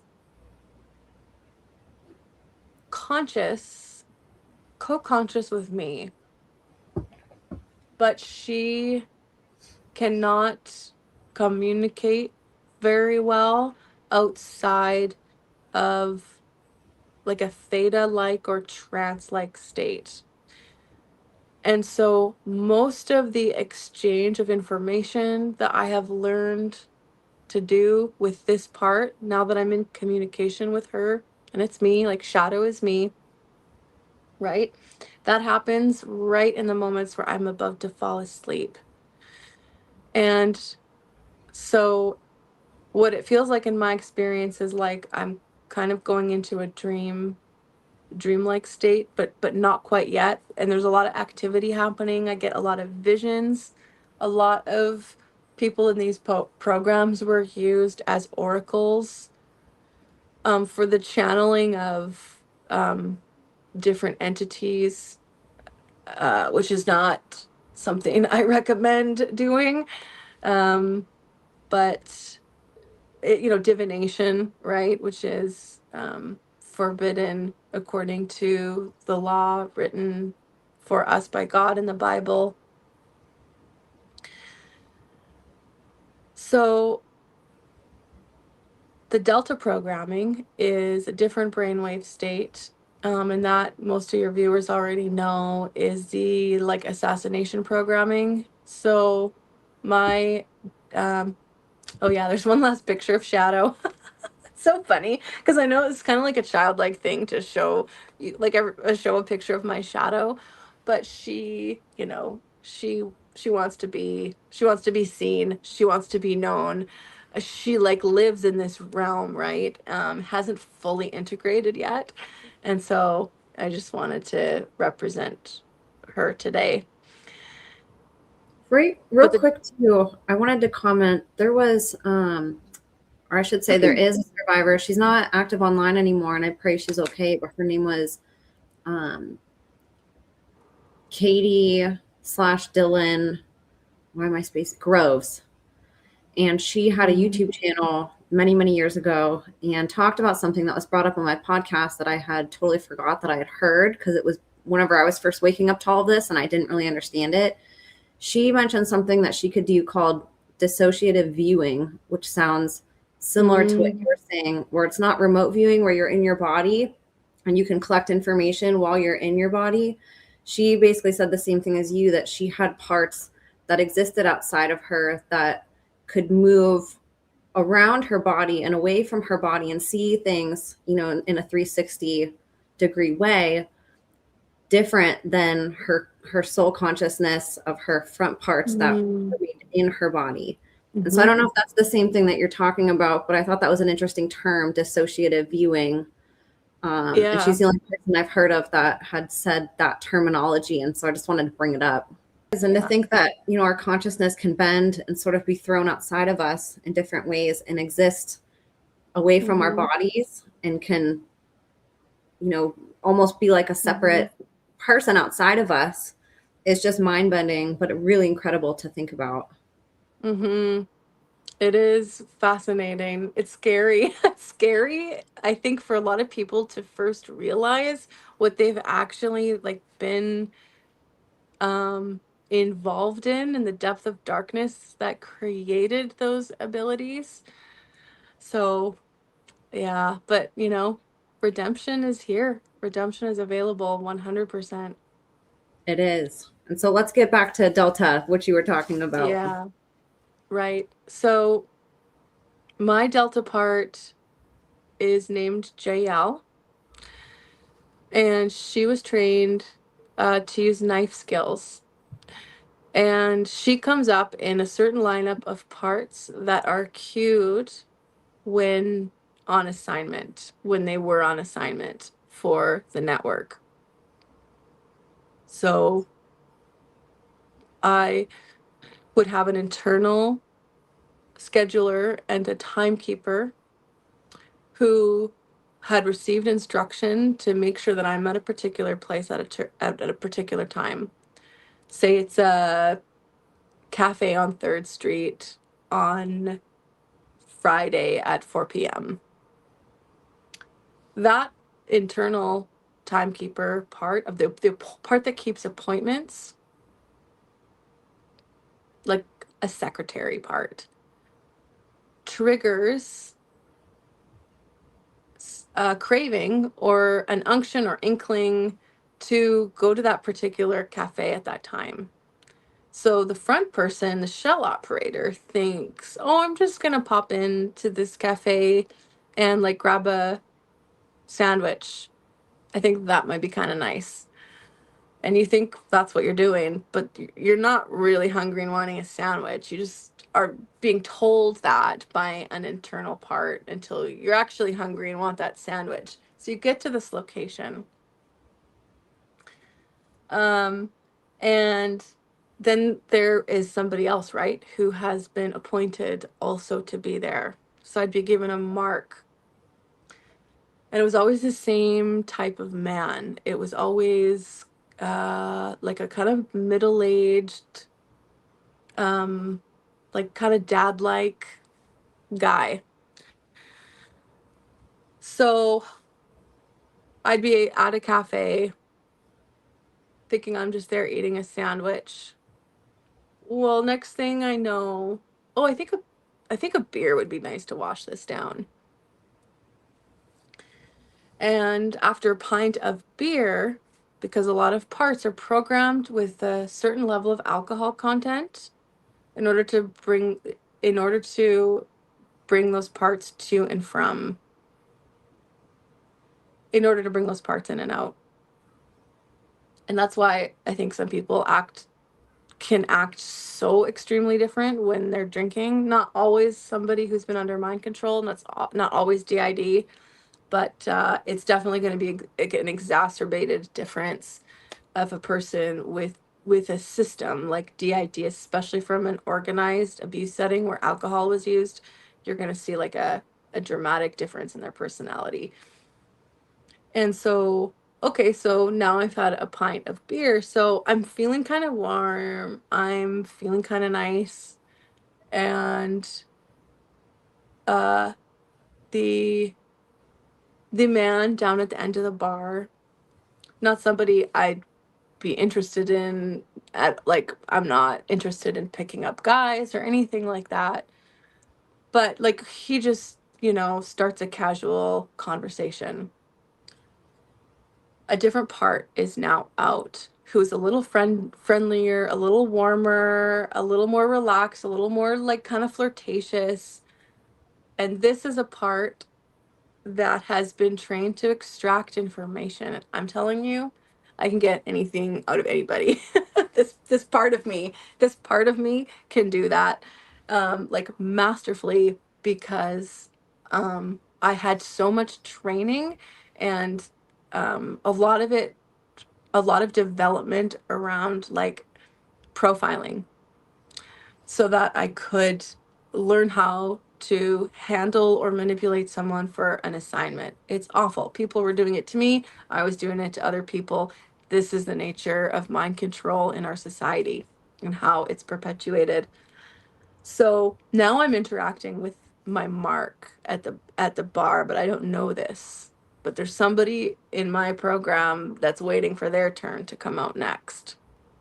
This man might offer now to buy me another drink, right? So then I've had 2 drinks and I'm feeling pretty good. A different part comes out, a beta part, who would be willing to leave with this man. I call this Black Widow programming. So there would be seduction on one or both sides. And then after the act is finished, the Delta program comes out to finish the job. And that part was an identity that went by the name of JL because of JL in the Bible, who killed King Sisera by piercing his skull with tent pegs. She rammed them into his head while she was sleeping. And this part believed that she was like a vigilante kind of justice person. She was told that these men were pedophiles, murderers, rapists, and some of them were, right? But the intention of sharing that to me, to this part, was to justify that act. But because I am not a killer, that dissociation mechanism and those walls are up so thick in order to like cope with the ramification of having just picked someone off for the network. And like your dear friend Carrie Olahi, I had butcher programming. So after JL would take out the mark, a different personality would come up. And the next one that was always programmed in line was Molly Hatchet, to take care of the body and dispose of the evidence. And my former father taught me to discard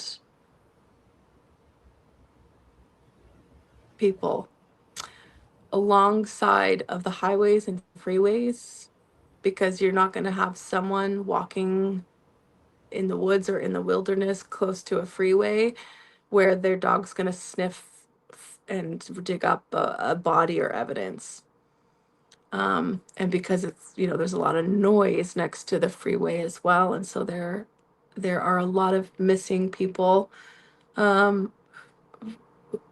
the network at large. I can't even imagine how many there must be from all of the people that have been enslaved to participate in this horror. And so that's an example of a system that's been queued up in an organized way, each one like with a different job to do, to keep the memory really fractured. Very few parts are sharing information like with other parts either. So you can never really remember, and a person can never tell like a fully coherent testimonial, like to recall it in a way that's like really linear and cohesive is really hard, because the way they do the fragmentation is it's so segmented and there's so many parts. It's like it's why it's so important for us to pursue communication and integration with our different parts, because parts have been so deceived. So they need to hear from the other parts that they were not told the full truth, and this is actually what's going on. And then that part will exchange information with that part, and everybody realizes they've been deceived and can make a choice to you know, to repent and to refuse to participate in this atrocity.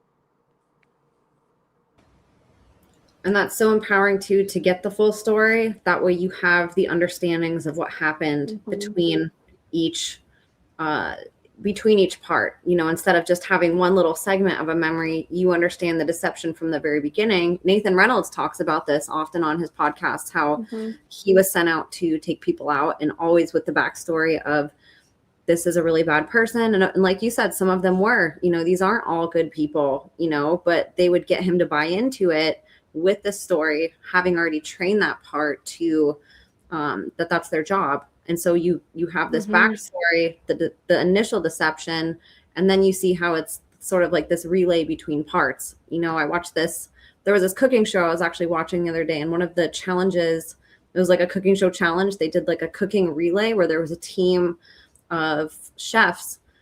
One would start cooking, the other ones would have no idea what the chef was cooking. They'd come up, they'd give them really, they had, I think, 7 seconds to like give direction. Okay, this is what you need to do next. And then they had to figure out like, okay, I don't know what you just did, but I'm going to step in now and try to cook this dish, and then pass it on to the next person who's going to come in, who's not going to know what I did or the person before me did, you know? So you see how like, how compartmentalized this is. It's not just all one event that happens. It's really divided up into how many parts step in and do their specific job. Absolutely. It's like Jägermeister, what they do with their recipe, they don't give it to anybody.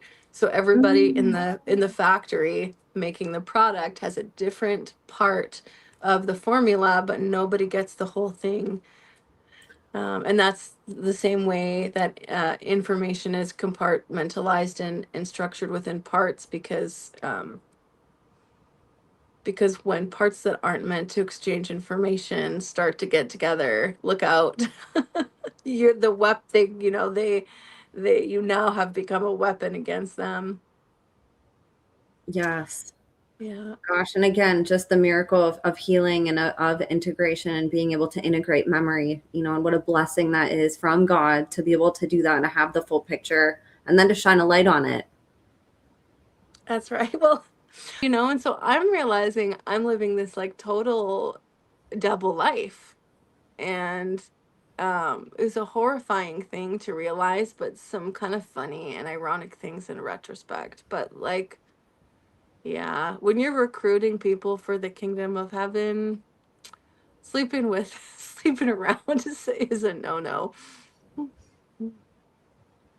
And for the discarding, I know some people they're going to picture, depending on where they live, especially we mentioned cities like Las Vegas, where it's just the highways are just so busy. Does this occur at night, where the discarding would happen on the side of a highway? Night, daytime, whenever. That's horrific to think about, because you're right. Like, there's usually nothing like on the side of highways unless you get off on an exit, which are so spaced out. And so there is so much room for things to occur in those, you know, sort of empty spaces between. When I was incredibly tormented, one year, I was in such a state of crisis. I didn't know why. I said to my mother and husband at the time, to my two handlers, I said, I don't understand what's wrong with me. I feel like there's a gun to my head all the time. Because I hadn't remembered I'd been threatened, right? Because of the dissociation. I said, I feel like there's a gun to my head all the time. And I just feel plagued with this sense of guilt and condemnation and hellfire, but I don't know why. But I feel like it's like as if I killed someone. Of course, I hadn't remembered that I had been forced to do this under mind control, and I had. And of course, I have parts programmed to report, and that's why I'm telling this, unfortunately, to my two handlers. But when they realized I was starting to their other parts are realizing, oh crap, there's leak through, there's bleed through here, then they would crack down on like measures of torture and trying to reprogram and, erase my memory through electric shock and more. And so, I just remember being so confused, like, why do I feel like, Satan, the accuser of the brethren, is hovering over me all the time? Well, like, that's just because I committed homicide, you know?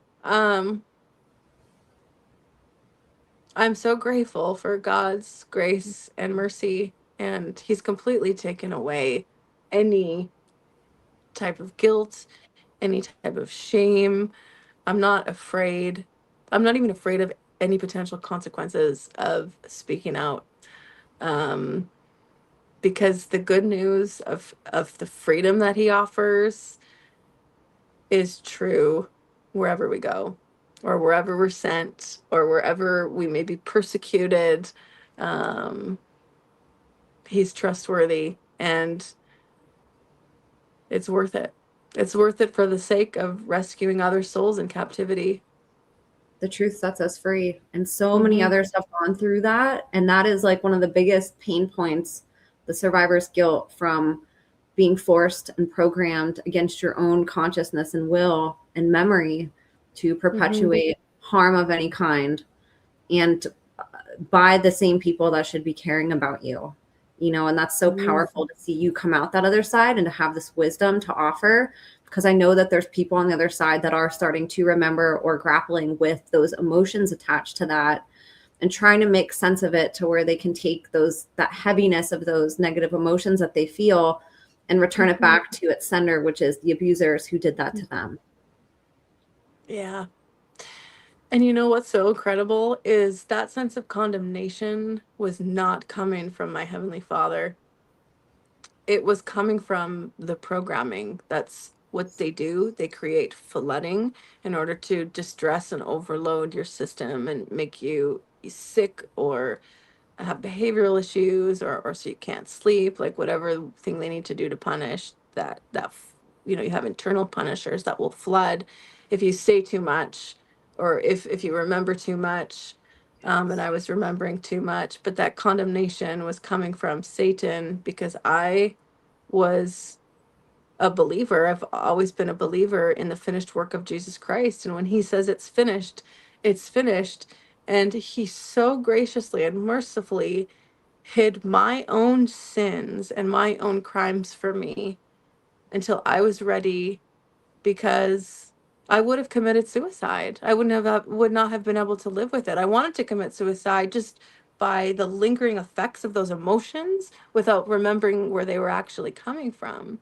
But He waited until I was ready, until I had a really deep revelation of what it is He's actually accomplished for me, so that I can speak without shame, speak without fear, and live without any sense of condemnation, because I'm forgiven and washed clean by His blood, by His word, just through faith alone. And so he's done a miracle in my life. Someone asked me a good question recently, that I was chatting with in person about some of this stuff, and he asked me if I was haunted by it. And I said, yeah. I said, I am, in a way, but not like I used to be. That darkness, that depth of darkness, you're never the same after that. You're not going to be the same after that. Like, I walk with a limp, and I'm speaking figuratively. I used to walk with an actual limp, but I'm speaking figuratively. But someone said once that they never trust a leader that doesn't walk with a limp. And I loved that. And that really encouraged me, and I hope encourages others to share your story, no matter where you are at in your healing process. It's only going to bring God glory and further your joy and peace. Amen, sister. Thank you for Mhm. sharing all of that. I know that that's Yeah. it's not easy, or it's not I'm sure that there's way happier and more pleasant things that you would rather be talking about, but it is really important that we do Mhm. shed a light on these things that aren't talked about enough, and not just validate survivors, but help others understand what is going on behind the scenes in the darkness, and casting a Mhm. bright light on it so it's not in the dark anymore. Yeah. It's incredibly, and it's so much more common than we know. Yes, Yeah. and like how you said earlier about Sasha Riley and his revelations with Trump, and how you see Yes. the interconnectedness of this isn't just one person that these events are Mhm. happening to. This is an organized system where there's the same people involved, and it's a factory, a mind control factory. Yeah. Yeah, it is. And thank you for bringing me back around to that, because I wanted to point out in Sasha's testimonial, he used a tent peg to, oh gosh, I can't believe I'm forgetting this now. It was a main point. One of the ways that Sasha said that he fought back in these situations of abuse was with a tent peg that he had grabbed from the side of the room. I believe he said, I don't know if did he put a condom on it? I can't remember, but I remember listening for programmed cues to trigger what's been referred to as the Black Awakening, to trigger Delta programming, to trigger people who were programmed in projects like Montauk and Phoenix 44. Sasha's testimony is totally legitimate. It's incredibly legitimate. I believe it's legitimate because I've met these people. I've spent time with them. I have seen this. And I'm a really good lie detector. And so he's telling the truth, but the details of his testimony are meant as a program, are meant to trigger a delta programming in people for the events that are about to come, in order to trigger outrage, to cause trauma flooding in the systems of other people, that the delta part that has been programmed to kill uses, right? So what it will do is it will trigger rage, it will trigger known or unknown sexual trauma, all of the abuses and the torture from the cult come into that delta part that's able to do the deed, because that's the part that's angry and rageful and wrathful enough from having been tortured for so long, until a split was finally created that would actually cooperate, because a lot of fragments split off that still won't cooperate. I've had a lot of those, and those are referred to in programming as garbage kids, because they're not usable. They're too resistant, too defiant, too rebellious. That's where the garbage pail kids cards came from in the 80s. It's all about programming. And so sometimes floater parts are created that observed the scene from a different angle outside the body, through that process of association, that can tell you what happened when you dissociated, because they viewed it from a different perspective. So you can put pieces together. But you remember my Delta program part was named JL, and there are a lot of JLs in a lot of personality systems that have been created in different government CIA programs. The tent peg was supposed to trigger those parts. I'm going to just give this one example. I want to do a deeper breakdown of Sasha's testimony, either in the next interview or soon on my Telegram. But the part that was programmed as the JL with the tent peg, if you remember in my last interview, I feel like I'm not explaining this in a straightforward fashion. So you're just gonna have to forgive me because I'm just getting scrambled. But I think you're doing great. It's understandable. okay. So when I was sent to where I am now, one of the reasons that I believe it's something the enemy meant for evil that God is using for good is because I found tent pegs in my duffel bag that I did not put there.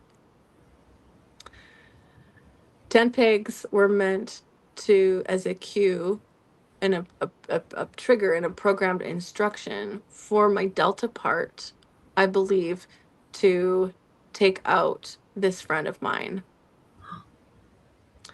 And so when I found them, I knew exactly what they were there for. But like, glory be to the Most High Yah, you know, I've defected. And so I knew what they were for.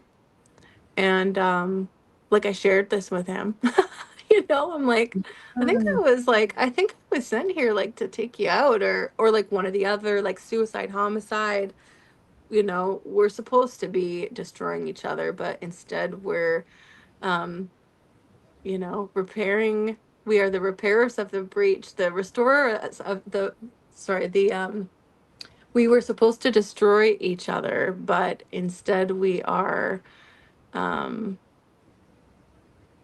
working on helping build the kingdom of heaven and bringing souls in for salvation and for healing and sharing what we know.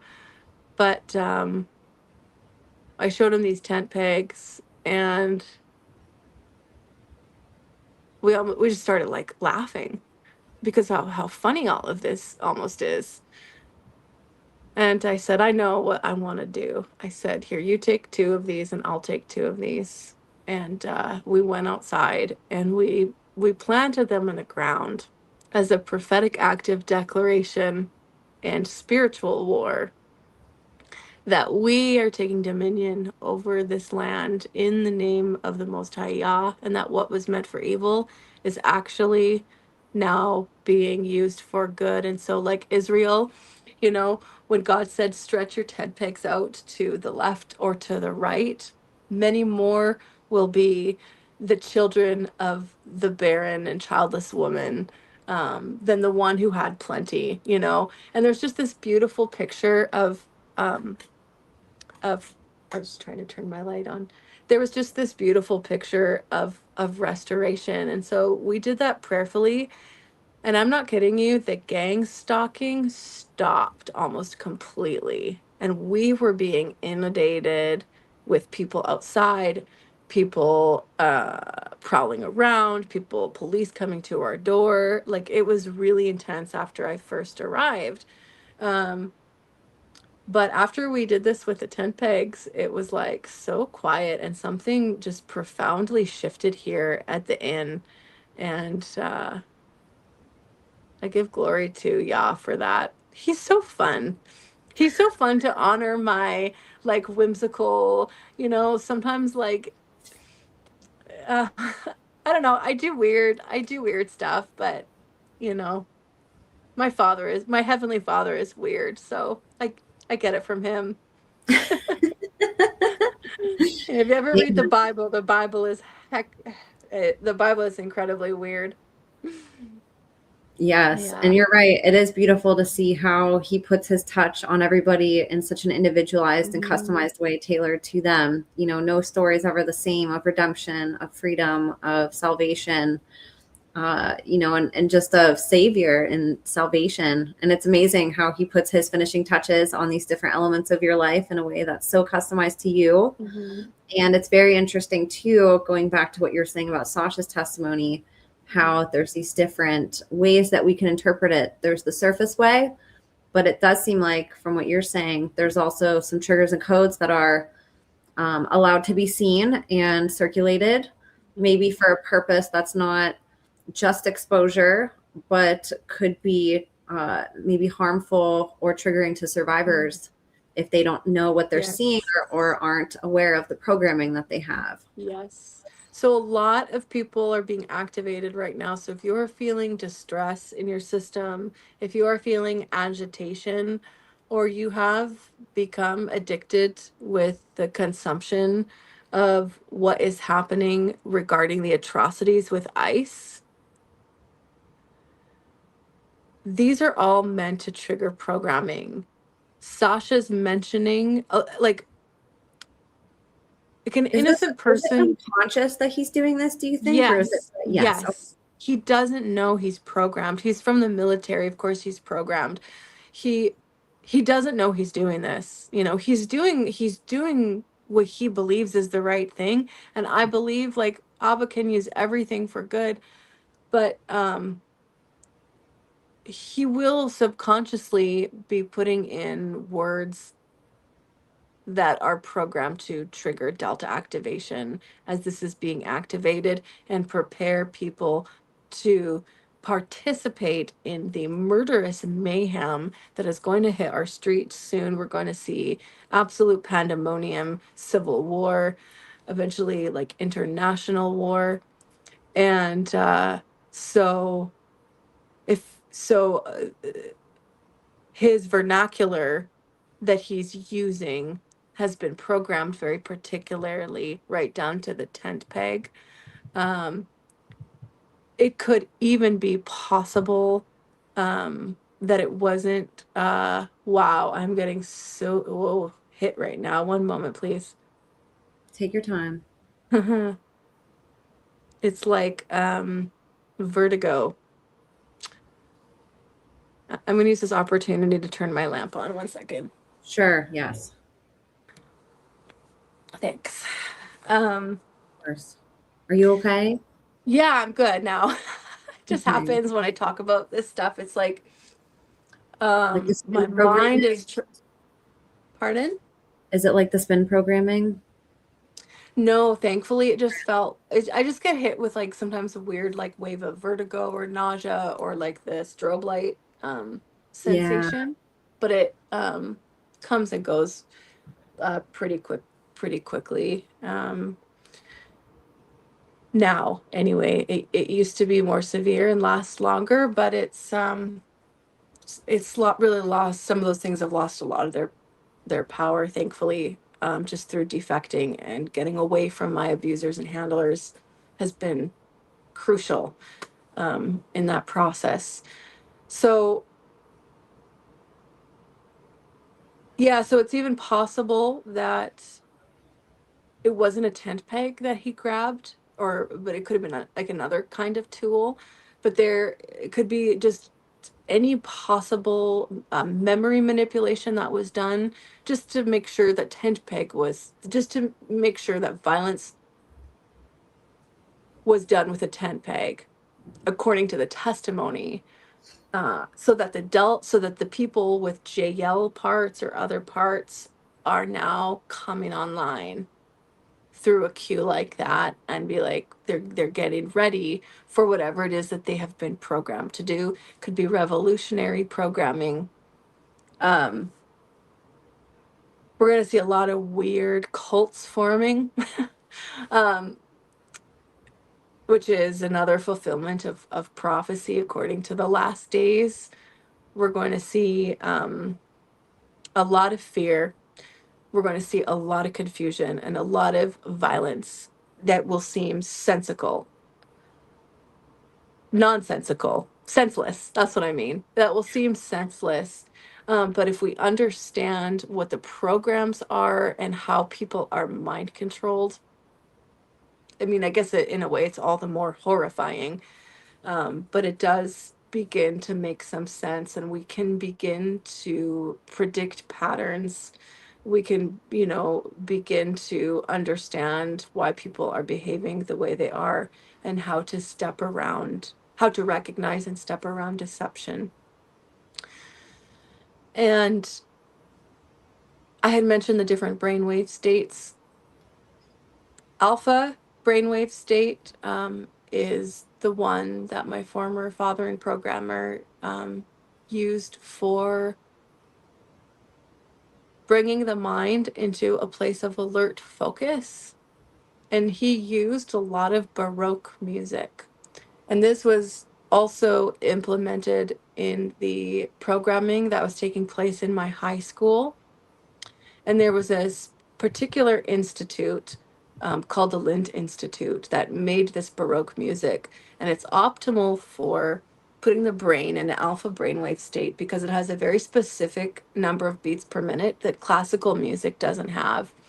So he used to advocate and sell these CDs for the Lind Institute because they help you focus. And he's a public speaker, and he teaches people how to improve their memory and how to better their grades and um, how to sell more, how to use the different brain phenomena to be successful in your business. And so he sold these CDs to help people with their focus, memory issues, whatever it was. Productivity was a huge part of it. But this music was actually used in my programming, right? Because his real job was, underneath the illusion of what he really does. And when I got out of the psych ward, which I shared in a previous interview here, a CD player was put in my room with all of those CDs. And I talk about how and why I was sent back to my former mother and father's house for what they hoped to do, which was reprogram me. And it didn't. They didn't, because of the protection and the power of Yah. It was not successful, but that was one of the reasons I cried and begged in my pastor's office with my now ex-husband there, saying, please do not send me back to the place I got sick to recover. Is there anyone else who can just take care of me for a little bit? Anyone in the church? Is this not the body of Christ? I don't want to be so far from my children. And I bring this up about the Baroque music because I just want people to be really aware of what can change in their lives and in their thinking if they stop listening to just music for a while. Just notice.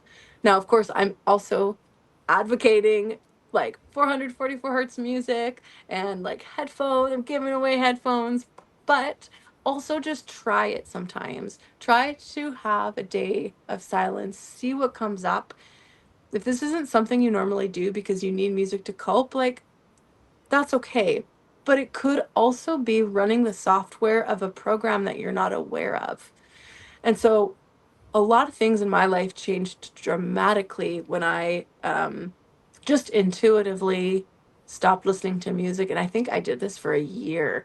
And I was addicted to all kinds of music, mostly like, you know, at this point in my life, mostly like worship music. But even that, like, that can be used as programming and triggers. And if it hasn't been, your handlers will report your favorite music, and you will be in another ritualistic setting of being programmed with that music. Like, I remember my father in my room looking at my CDs when I was like middle school age, because that's what he was going to use. Of course, a lot of music is produced for that, but you'd think something like Baroque music would be safe, but this Lind Institute that was creating it, of course, you're not going to find it if you Google it anymore, because I know exactly what they're doing. what they were really making music for. But what is helpful for one may not always be helpful for the next, is what I'm saying. And so a customized approach to healing and deprogramming is really, really important. And thankfully, we have access to the spirit of counsel according to the Bible.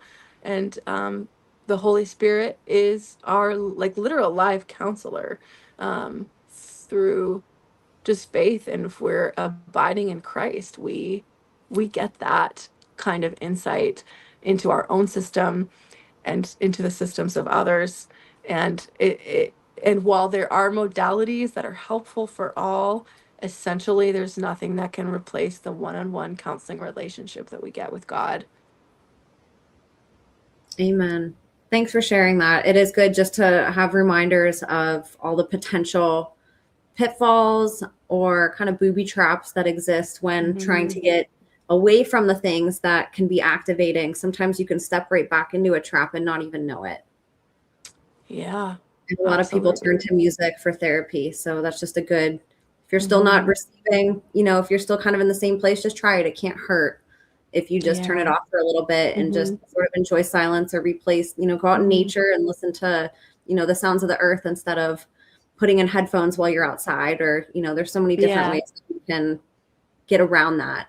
Yes. Or just change the music. Like just listen to something completely different than you normally do. And if it's like too uncomfortable for you, some people need that as like a pacifier, especially if you're programmed, but then it's hard to deprogram if you're always being triggered by the songs. Even if they're songs you really love, there are subconscious messages attached to them through the experiences that these songs were used in, that you may not be conscious of, that are reminding other parts of their place, if you know what I mean. Thank you. Do you want to pull up the music box? I was going to ask if those pictures went along with this. So yes, I can absolutely do that right now. So a lot of people wonder, how can somebody present so normal and nice on the surface, but actually secretly be so evil? Even with even with a basic understanding of mind control, it's still hard to grasp. It's hard to like fathom and conceptualize all of this. And this music box was given to me by my father at a very young age. And I wasn't allowed to touch it until I was older because it was so, I guess, fragile, and, he didn't want me to break it. But it's because this was being used for programming and it just couldn't get broken until the programming was completed. So my father would come into my room at night, and on ritual nights, he would take this box down from my shelf, and the music box always stayed inside a bubble wrap. Again, like it could not get broken because this was a tool being used in programming. So he pulls it out and he plays it. It plays the anniversary song and Fear Release. And this is a Swiss-made music box that was made in Germany. And I believe for the purposes of mind control, these songs have been used, I think, for as long as they have been known. And so these were two songs that were used for me. And my split that was created during the ritual nights with this music box, her name, of course, naturally became Elise, because that's what I associated with it. Now, when I realized this as an adult, I threw this music box off a pier into the ocean, and that felt really good. But Elise was used in Nazi programming, and she came forward when I began to use Google Translate, and she was typing back to me in German. And so I'm talking to myself and having to use a translator because I have a German speaking part named Elise, where this music box was used. And she told me that she was programmed in a paper mill at night. And I said, who and why? And she said, for Nazi intelligence, so government. And I asked her, what did they do to you?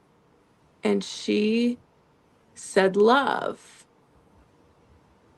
But love is used in exchange with rape in a lot of program settings to really screw a person up when it comes to the ability to give and receive healthy love in their lifetime.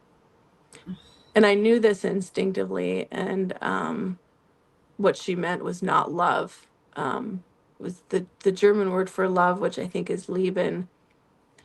And so love is a trigger word for a lot of survivors, whether they realize it or not, as well as the word safe. They so that you can't really say to some survivors all the time, like, it's okay, you're safe now. You have to think of maybe more creative ways to work around some of these triggers, but they do this so a person never feels safe. They never really feel love. There's always this sense of pain attached to it, and they may not they usually don't remember why. But for me, it was through this part, Elise, that was horrifically tortured and given this kind of behavioral conditioning in a paper mill through the Canadian government, Crown Packaging, in the lower mainland of British Columbia. And one thing that's been kind of neat is hearing from other survivors from that area, as well as the area I raised a family in and was held captive for cult activities in Whatcom County, Bellingham, Lyndon, Washington. So if you're from there, you're a survivor, let's definitely connect. Please reach out to me either on Instagram, Telegram, or email at the Song of the Lamb 144 at gmail.com, because that's been incredibly helpful in getting rolling some things pertaining to justice. So she was programmed. This is a facility that is affiliated with the Royal Crown, right? And so what you're seeing right now regarding the inhumane and barbaric acts of ICE in the United States is an activation of Delta programming. And that is why suddenly what seemed to be like good family men or patriots or veterans, what they're doing now, it's hard to imagine that someone could just act that way out in the open. But that's because the Delta programming has been triggered. In order to trigger a controlled opposition Delta programming in a rebellion, right? In order to dissolve and collapse our society and advance the global New World Order agenda. And so a person, can present well on the surface, but be very evil underneath. Psychopathy, sociopathy, and I believe even narcissism, because it's become such a hot and trendy topic on social media, is a symptom of mind control. It's a personality system. It's a protector. It's a gatekeeper. But the world of psychology has been essentially created to veil veil the fact that we are a society at large under mind control. So you get these hot trends. Oh, that's what I've been going through. It's narcissistic abuse. Oh, yeah. Like, you know, it was covert narcissism. And we have to look deeper. There's more going on. I mean, every serial killer was a psyop, you know, through the CIA. And like I said, that flood of childhood trauma and rage is activated and channeled into action like homicide, rape, or torture. And a lot of these parts are resolving powerlessness that they felt as a child in those situations by dominating someone else and becoming the controller. And the demonic realm is often also attached to those parts through those traumas, either consequentially or intentionally in a more spiritually ritualistic mind control setting.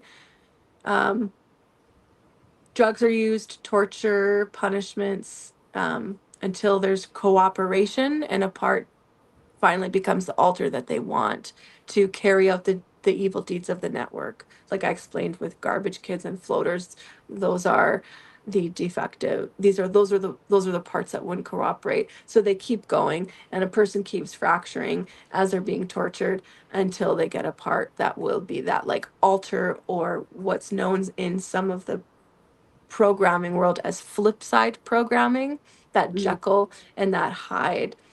And so I'm going to show you, though, what some of the modern day Nazis look like in our society that had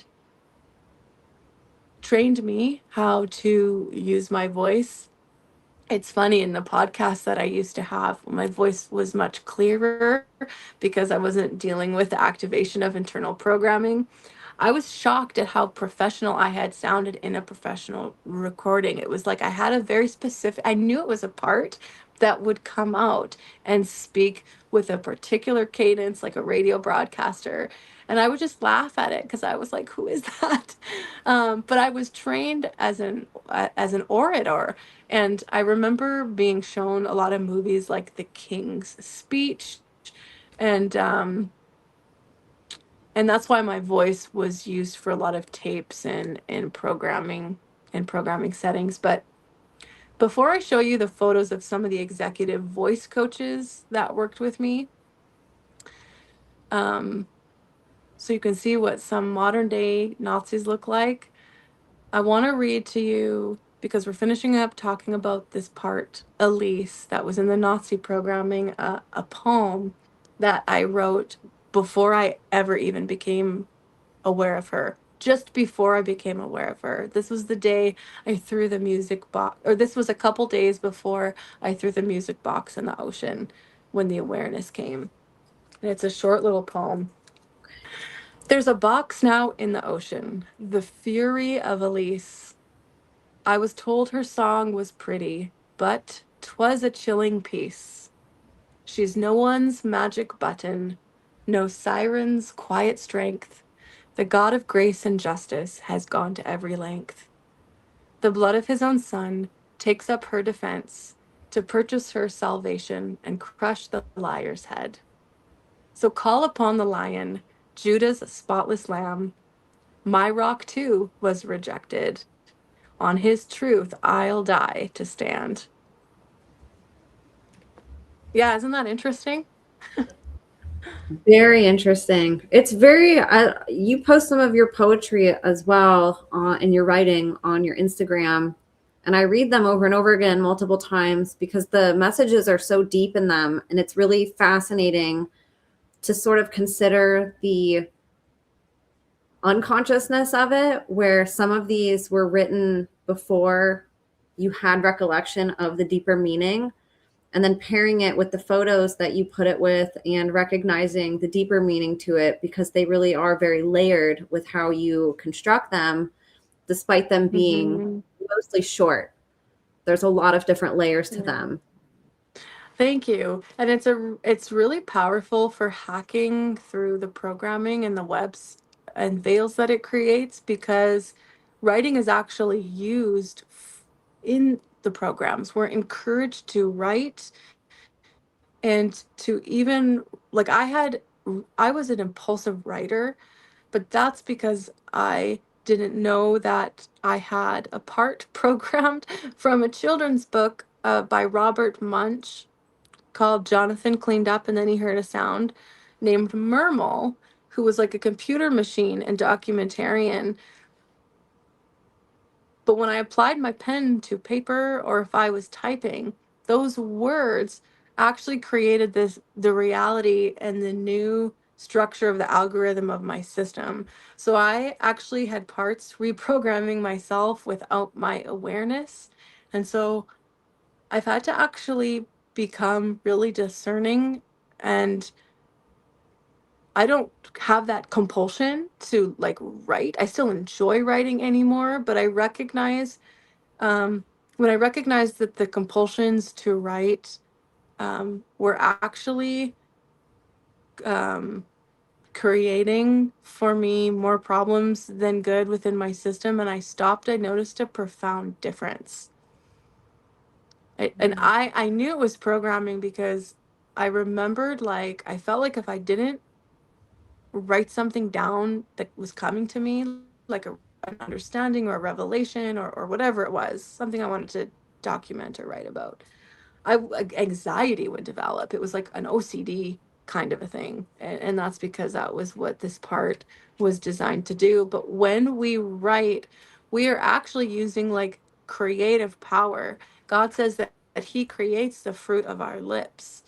And so we can rewrite our programming, even with our own pen, even if we're not really sure where to start, by focusing on all that's good, all that's pure, all that's virtuous, and on what it is we want to see happen. And I was so introspective, so I spent a lot of time psychoanalyzing, trying to seek understanding for things that I just wasn't meant to understand yet. And so when we're not granted understanding, we have to know, especially when we're coming out of mind control, that that's actually a gift, even if it's frustrating. Um, but writing poetry, writing prose, writing, has been such a powerful way to reprogram. And thank you for sharing some of your writings with us. We did a Substack article collaboration recently with some of your poetry. You read some last article or the last interview that we did. I'm really grateful for your words and your expressions and how you're able to really relay such deep messages in your writings and be able to share them with us. Thank you. I think the last thing is just those photos of that group of men. I asked Emma to interrupt this disclosure post-recording to add this update. You're about to see photos of faces that have been blurred out and names that are censored. I decided to omit some of the identities that I originally included in this interview as I await the fulfillment of requirements made of the perpetrators for restitution. If they do not meet my requirements, I will disclose them with their group affiliation and business to an organization and entity for action, and there will be no recourse. This is just a taste of what's going to be exposed online alongside the accolades that they hide behind. My working affidavit is very long and very detailed, and continues to expand as I investigate and acquire evidence and witnesses to tie them all together. I'll update you in future episodes. I'm not going to attach names to these people, although they probably are not too hard to find. But this was an executive voice coach who works with celebrities and actors, who trained me when I was at IMD Business School in Lausanne, Switzerland. I was taken by my former father and programmer, and it's a mind control center. And so Yeah. Um, it was heavy. So you're going to see a series now of the men who tortured me and trained me and drugged me and raped me and threatened me and did all of the things. And it was a very, very confusing experience. But this is where the voice that I used to hear on my old podcast, that part was created. But you can just tell, you look, you know what? Isaiah 3 warns about judgment against people like this and against those who turn a blind eye to these kinds of injustices. It says, the look upon their countenance gives them away. Not always. Not always can we, but like, here's just an example of this. So you can just cycle through the photos at see these creeps. And I hope it's shocking to people. A lot of cognitive dissonance arises when people try to picture what they imagine a perpetrator to look like. We've been trained to think they look like one. And these photos are a big conflict of interest for that belief system. And I just want to say I really love that, especially talking about somebody like this that trained you to use your voice for an agenda other than, you know, something that you wanted to use your voice for, that now you're using your voice to expose him. And it's freaking awesome. I love it. Thank you. He and that last man in that last photo, he was also an actor, but like very theatrical, right? And he very specifically taught me how to hypnotize somebody using hypnotic voice. And they have just like this emptiness in their eyes too. They look normal, but there's just this, there's no soul. There's just nothing there. It's just, it's scary. Honestly, it's frightening looking at it. Yeah. This is the man of IMD Business School, mind control, human trafficking factory, or center for it. They use a lot of like children from elite families at Geneva International School, where I interned with a psychopath I talked about on previous interview, and you're going to see a picture of him coming up. And he wrote a book. Mind control school, like was everybody there in the program, or was it just a specific factor or section of the school that was? It's small enough that I believe it's the majority of people who are sent there for purposes they may not be aware of up front. It is a very good business school. It's like it's legitimate, it's prestigious. It's you know, you do learn about business, but you can tell I'm not a business major. That's not why I was taken there. Um, and um, and so I think it's both. I think it's both, but I think the majority of people don't know the reason that they're really being there, because you see, one of the things that my father does is he teaches people, and he taught workshops at this school, um, teaching them like what executive business coaches do. And there's so many in mind control, because they're teaching organizations how to traffic and how to use the phenomena of the brain to shed an illusion over your organization about it and the employees that work, and how to hone that system and get it working efficiently without detection from the veneer society. And so a lot of people are coming to this school because they're secretly human trafficking underneath their business. That's like the real economy, right? That's what makes the most money, but it has to be hidden. And so this school is a big participator in that. And that's why they're affiliated with the World Economic Forum and Davos and And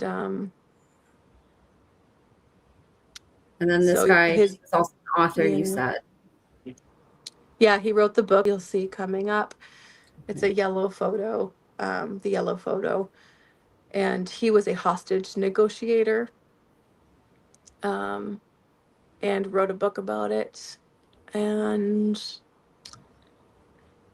he looks like a psychopath, doesn't he? Oh yeah, he's got just Look you at can just him. see in the eyes. Just yeah, it gives me a These really, really people. bad feeling to look at him. It's dark. Mm-hmm. No soul. No soul. Oh, But this it'll be is the man. This is like, look, they all look the same. Isaiah 3, you guys. The look upon their countenance gives them away in the day of judgment. This is the day of judgment.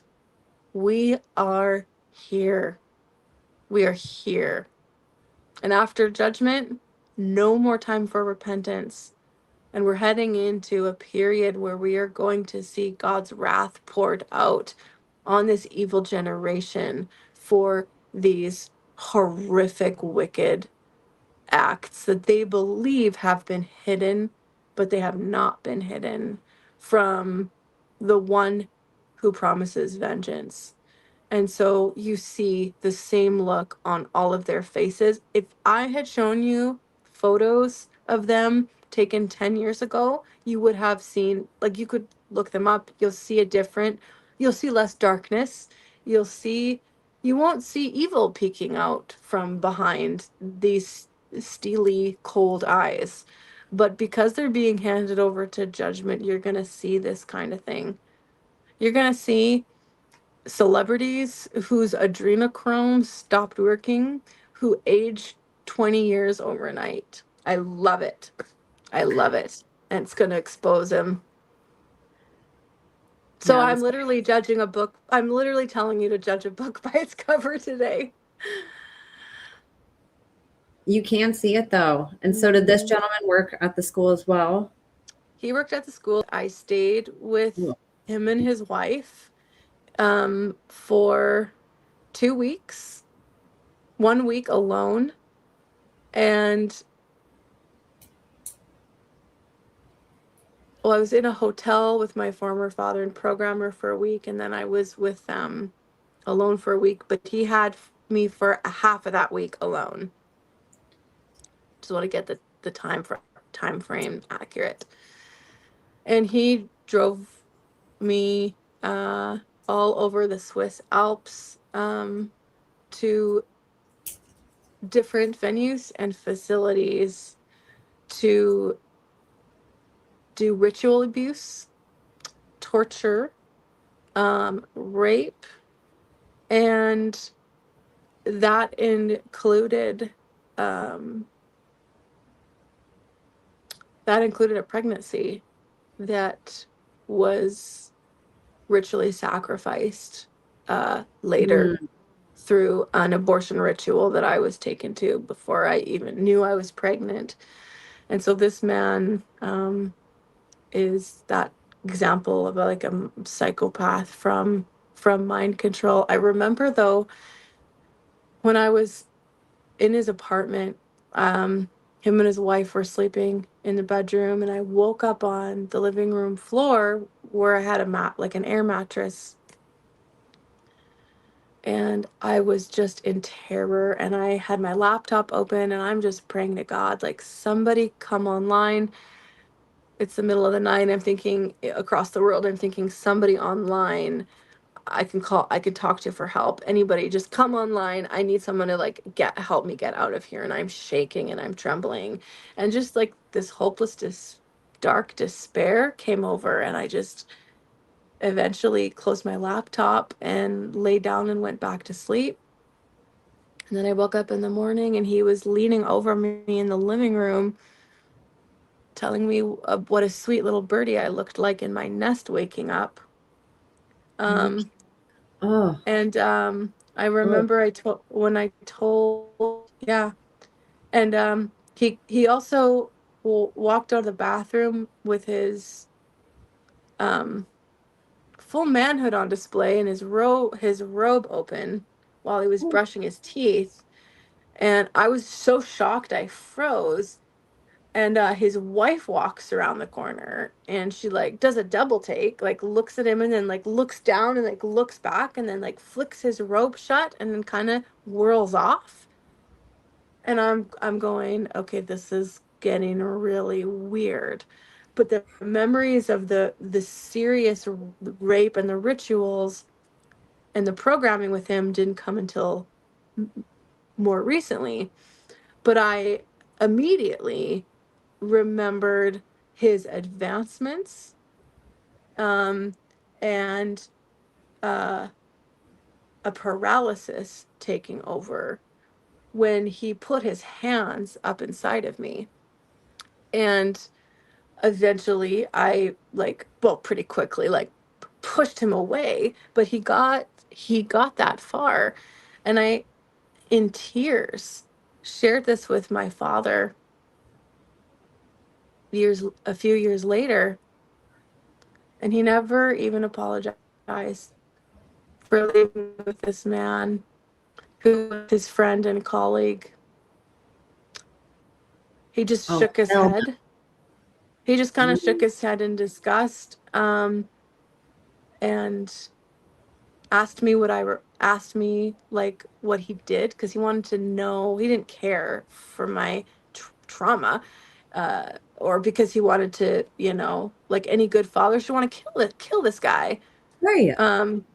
But he wanted to know what I remembered, right? And at that point, I just remembered being penetrated with this man's, fingers. And my father said, "Huh, you think you do something nice for someone and just kind of like shrugs his shoulders and shakes his head and walks Like you're away." ungrateful. Oh yeah. Oh my Or gosh. that it's like or I mean, that's certainly a way that he has made me feel when I've brought up hurt in the past, but I think in that moment, it was more like I had no idea, I promise. Like it was all about kind of and all about him. I thought I was doing something Mm. nice for you. Therefore, I shouldn't really have to like Take it. apologize or try to make anything right, you know? I should be exempt from Um, accountability. hmm hmm And Awful. this I'm so sorry. man's this Monster. this yeah, he stalked me actually, after this trip too. He found me where, yeah, I saw him after the trip. I definitely did not want to, um, but he followed me and stalked me, at least Oh my God. more so online, for years after this trip. Wanted me to have his baby, and um, Dear God. me like I didn't know I was already pregnant. Like, I think he. Anyways, we can move on to the Oh, next picture. I'm so sorry. Oh my goodness. How long were you in Switzerland total? Was this one sort of trip where you were out there for a specific amount of time for all your training, or did you go out there periodically? Only once that I remember, Okay. uh, but a lot of members in my family were taken independently with Oh, my programmer father, and it's yeah, a lot of activities up there. So this is an orthodontist that I worked for in the program, and they are like full on eugenicist Nazis. And so the man and woman, the tall man you see, has now deceased. He died of Lou Gehrig's disease, which I think is appropriate considering he was a eugenicist who consciously confessed to me in the kitchen one day while I was making dinner for his family that he doesn't think people should be really given a lot of medicine who are sick or life support, because it's not good for our society to have sick or handicapped people. And then he said to me, "But I can't say this to most people because they'd call me a Nazi." And then he winked at me and walked off. And I think I was 19, 20 years old. And, but I was ooh, not aware of my real purpose in that home, which was not as a nanny. but as a handler, a beta programmer, and I was also being routinely tortured again through electroshock. And orthodontist and dentistry is a really big field for government affiliated cult networks, because they have access to drugs and anesthetic. And this woman, when I was working for her, I mean, they were so incredibly wealthy, the wealthiest people I've ever known. She was getting a second degree in radiology in order to learn how to do implants that would not be detected by x-rays. Monitoring devices, those sorts of things, just like CIA stuff. So she was flying back and forth to this university or college of radiology in London, England, and it was all for the cult network. But this man was really, really evil, and he was on his deathbed the last time I saw him, which was in the open area space of the living room and kitchen, and I was cooking dinner, and I was actually pregnant with my second child, unaware that I was being tortured as well as my unborn son, through electroshock as a routine programming to fracture a child even in utero and affect both the child labor, create a traumatic child labor, and make it very difficult for that bond to take place between mother and child in the initial moments of having given birth. And I was in the kitchen, and I don't know how long he had to live, maybe a few weeks. And I thought I should share the gospel with him. I should offer him, the good news. Ask him if he knows where he's going after he dies, what he, and I was nervous because I always found him consciously very intimidating.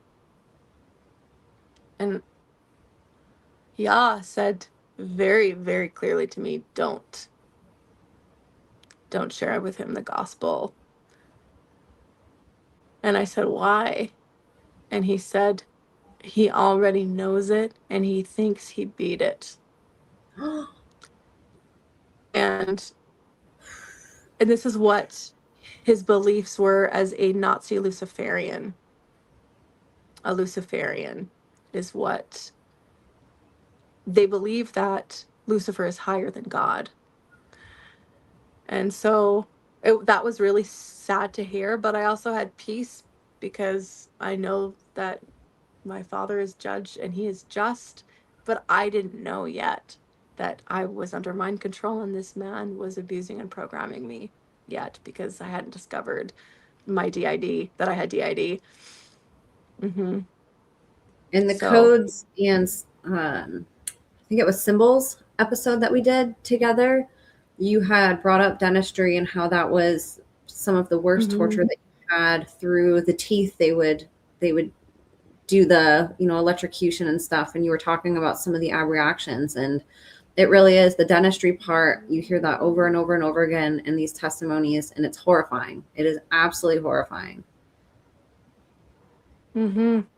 Yeah. See another picture of him on the next slide. Gosh, they just look so evil. Oh, look do. I mean, is that not not stereotypical Nazi? Like, please tell me that this wasn't like a professional picture that he put online, like on a website or something. Like, yes. Oh yeah, my this gosh, was on their ortho website. So this is like his best face. Imagine like some of the other photos that he takes. Like, this is disgusting. Yeah.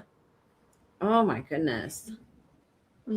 This man, we were never close, even though I was really like close with the rest of the family. I was not close with this man. He was a man of few words. But he filmed my wedding, and he filmed it at really like random times of the ceremony and then gave me a copy of it. And I thought it was so weird because we weren't like close like that, and I never asked anyone to videotape my wedding, but it was kind of like, oh cool, like that's a nice gift, thank you, actually we would love that video. But I now know that that footage was being sent somewhere else, because it was while I was working for this man that I was reassigned to leave my boyfriend, who was trafficking and handling me at the time, and begin to date my husband, who was arranged for me under mind control in the program.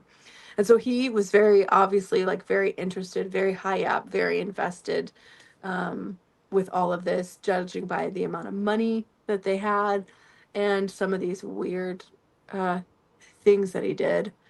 But he definitely had a hand in my programming and in my marriage. And so it was likely that he was studying me for more than one reason, and also I think experimenting.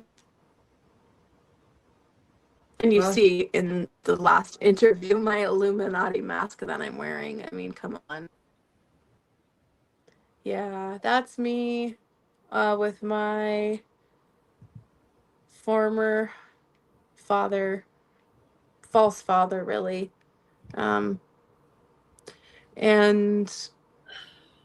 that was on a camping trip to Shuswap Lake in BC, which is another cult network town.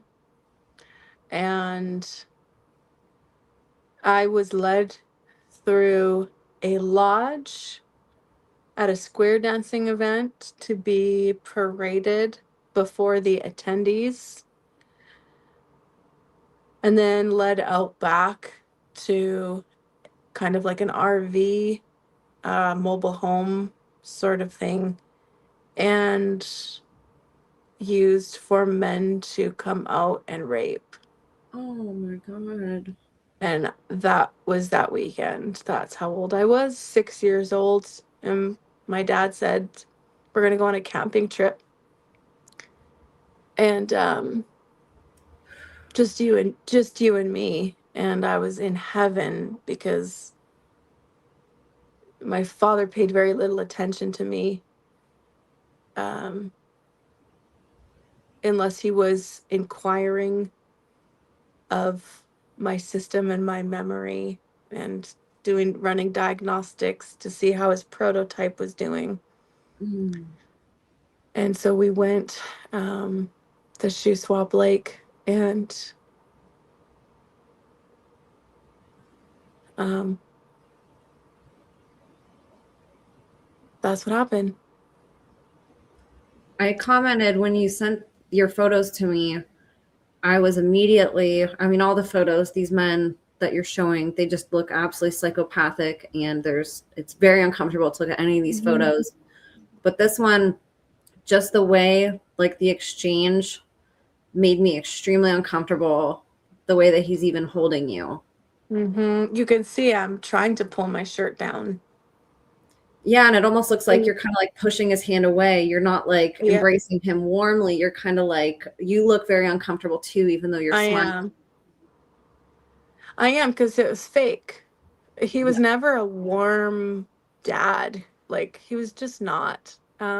He would pretend to be sometimes, but you can see my body language. I'm stiff and I'm leaning away from him.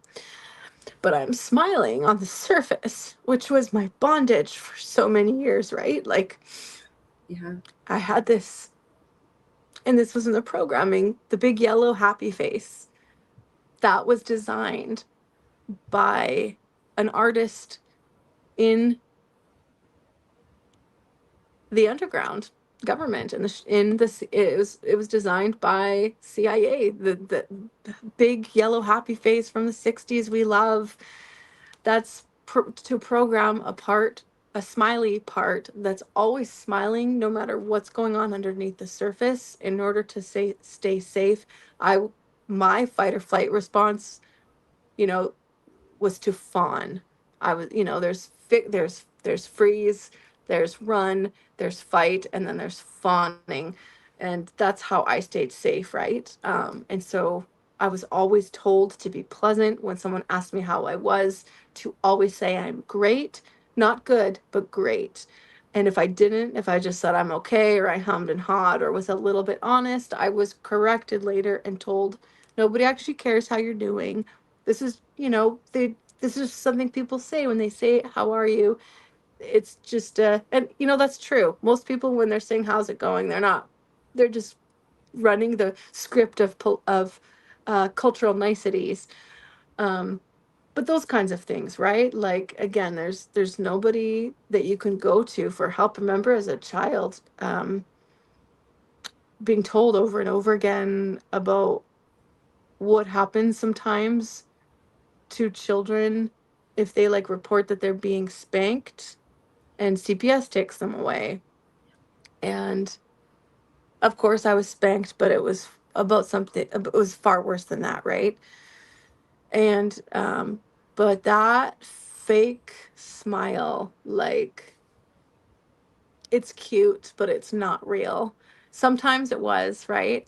You know what? I'm not going to say it wasn't real. It was like I was split. It was a dissociative split. Yeah. So it was the Part of me was smiley so face happy, like you cover. said. Yeah. Yeah. But you can see like what's going on underneath the surface with my father's hand. And so that's just a good representation of that. And even more disgustingly, that he took this photo again for the duality of the illusion of, look at me, I'm a great father. I take my daughter on these private camping trips. I'm a great dad. Give her one-on-one attention, take time out of my busy life to do these things. I'm a family guy. And I just wanted to Yeah. comment too. We talked about programming types, brainwaves earlier. Your shirt has a cat on it, which you were talking about being used for sex and for trafficking. And one of Beta. the beta sex kitten is kind of what the beta is called sometimes. I think that's ironic that you have a cat shirt on. That's definitely Of all the shirts not a to bring. right. That's definitely not a coincidence, and I had forgotten about that, and I'm amazed you noticed it. So yeah, thanks for pointing it out. You're right. It's all the symbolism, as well as the rose, pink Yes. and red roses, like Beauty and the Beast programming. Beauty and the Beast programming is to teach women to stay with abusers.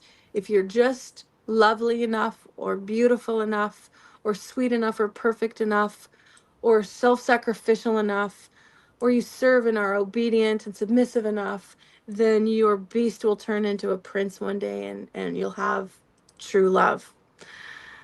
And so roses, all, you see all of this, the roses that are being used in And even we were just talking about Bachelorette. tent pins too. And you're in a tent. Yeah, there's that too. Yeah, you can bet JL hung on to whatever was going on in that tent. She's not forgotten it.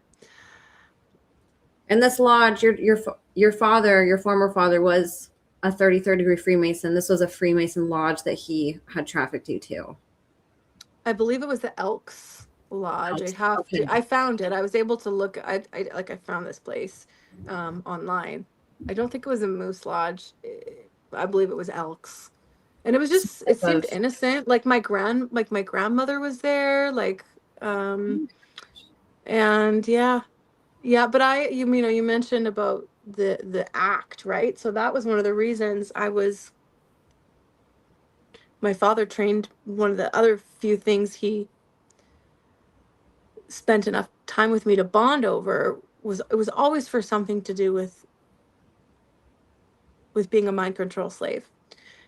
And so photography was one of those things. He taught me how to use a camera, how to load film, how to measure the aperture, all these wonderful things that I just fell in love with. But I was programmed. I remember the first time I ever got a package of photos back from the drugstore, that first roll of film that was developed, I was hooked. And I just became a scrapbooking fiend. And that's because I was tasked with the story, with the job of creating the story of the happy veneer life of my family, and Mm. to reinforce the false story of all the family trips we went on. So I was always the photographer on the family vacation, right? I have to create the cover story. And that reinforces the right memories, right? And the programming, so you don't remember what really happened on these trips. And of course, that photography gifting eventually was used in high school for pornography in my church in White Rock, British Columbia, South Surrey, and snuff films on a missions trip to Africa.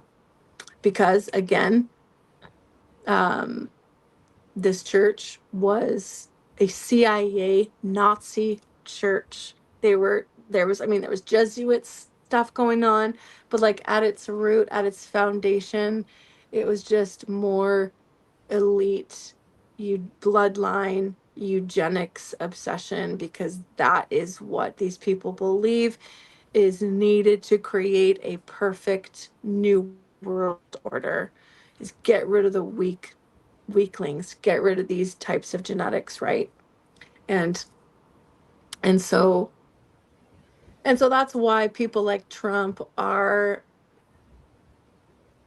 having families subscribe to this program to create offspring with his seed as a third strand, of DNA. Hitler did it. Now Trump is just doing the same thing with his bloodline seed. And because of mind control, people think they're conceiving naturally, but it was actually through in vitro fertilization or another more advanced procedure. And we talked a little bit about surrogate programs on the last episode, and I know we want to do a deep dive on that in the future. So we'll definitely dive into that, because I'm sure people listening are curious. But we do hear about that. Even, the breeding programs that Epstein was involved with are starting to leak out, and people are starting to whistleblow them. So this does go very, very deep with the creating the perfect superhuman, that we hear Hitler wanted to create, and even before him, the mentality of that. But I'll move to this one. That was the book that the man in the second photo that was shown wrote. Just, I'd already, I think, mentioned it. That's just the book. Those are the kinds of people that are at this programming center in Lausanne, Switzerland. Hostage negotiators, a lot of like up and coming world leaders are coming out of this school. How leaders can overcome conflict, influence others, and raise performance. I mean, you might as well just call the book Manipulation, How to Manipulate People. It's incredible how they twist things publicly to seem like personal development, almost just like with what your former father does with his work, studying the brain, how it's presented in this way that's like personal development. We're going to teach you publicly. And then it's so nefarious how they do that, because it people actually will buy these things and read them and not realize like that it's programming. Yeah. You're right. Here's another example. This was another man at the school. Those eyes again. I do not recall specifically working with him, but my former handler, my ex-husband, was also taken by my father to the school. I don't know why he didn't take us both. Well, I know why he didn't take us both on the same vacation, on the same trip to this business school, But he spent time with this man for the purposes of learning how to handle me, and in order to create a greater blueprint and a map of his own internal system that my father could then manipulate and also task me with the same job if it was needed. So to know the codes, cues, and triggers. And this man is an Irish an Irish man, and he works with a lot of celebrities, coaching them to do like an Irish accent. Like he's worked with like Hugh Jackman for movies, all of the crap that we're programmed with, and like America's Next Top Model, kind of those kinds of shows. Like he works with people on how to assert power and influence through their presentation and the way that they speak. And so is just part of this whole world of using your voice. And he actually, his business or his company name, his brand is well, it has the word voice in it. I'll just say that for now. Oh my goodness. That But is yeah, horrific. he'll just work like come to your company and hey, like show us how to make our human trafficking more efficient. Yeah. And it sounds like from the sort of language that he was training your husband with, he was incorporating some of the neurolinguistic programming that you talked about last time. Yes. Yeah, neurolinguistic programming. And it's interesting because my ex-husband said after the trip how weird it was that he was taken to spend time with this man, and it was going to be a very prestigious opportunity for private coaching that would help advance his career as a salesman. But he said he just had a beer with him, and when he asked him, hey, how did I do? How did I present? Do you have any tips for me on how I'm interacting or carrying myself? And all he literally said was, um, no, you're doing great. You did great. And he was like, so he's like, well, okay, well, thanks for the free trip to Switzerland, I guess. But it was because it was a dissociative part that coached him, right? So his front person only remembers getting a beer with this guy, and that was not the time for the coaching. It was probably something that was going on after hours. And Yeah. and so and so my ex then said to him, okay, well, like somehow like well somehow our marriage came up in the conversation, and um he said, do you have any advice for me? Which I thought was weird to ask this man for advice about our marriage. That I don't know why he thought that was relevant, but it would Right. have been an internal part knowing that this was really partly about me, right? And Yes. all he remembers being told was just love your wife well. Just love her. Just love your life well.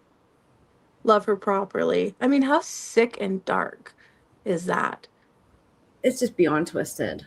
Oh my Yeah. goodness. Yeah.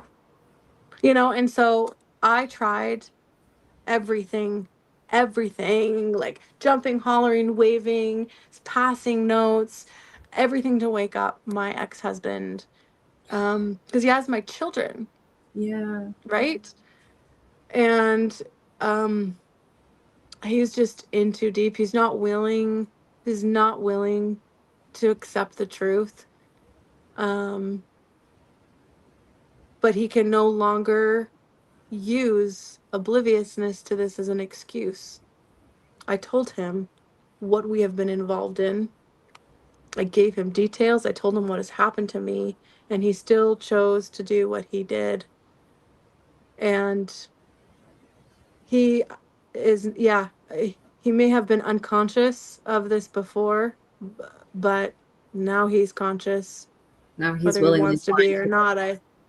Yeah, yeah. Did you ever see That's why, him have leak through of mhm. memory at all? No, there were never any. Okay, there was one thing pertaining to Stargate programming, I Mm, believe, is a childhood experience that he had. that he swears up and down is real. And now that I understand the supernatural realm, now that I understand biblical history and biblical prophecy, and also the theaters and the tricks of illusion that these cults use, I understand that this was a real memory. But it had to do with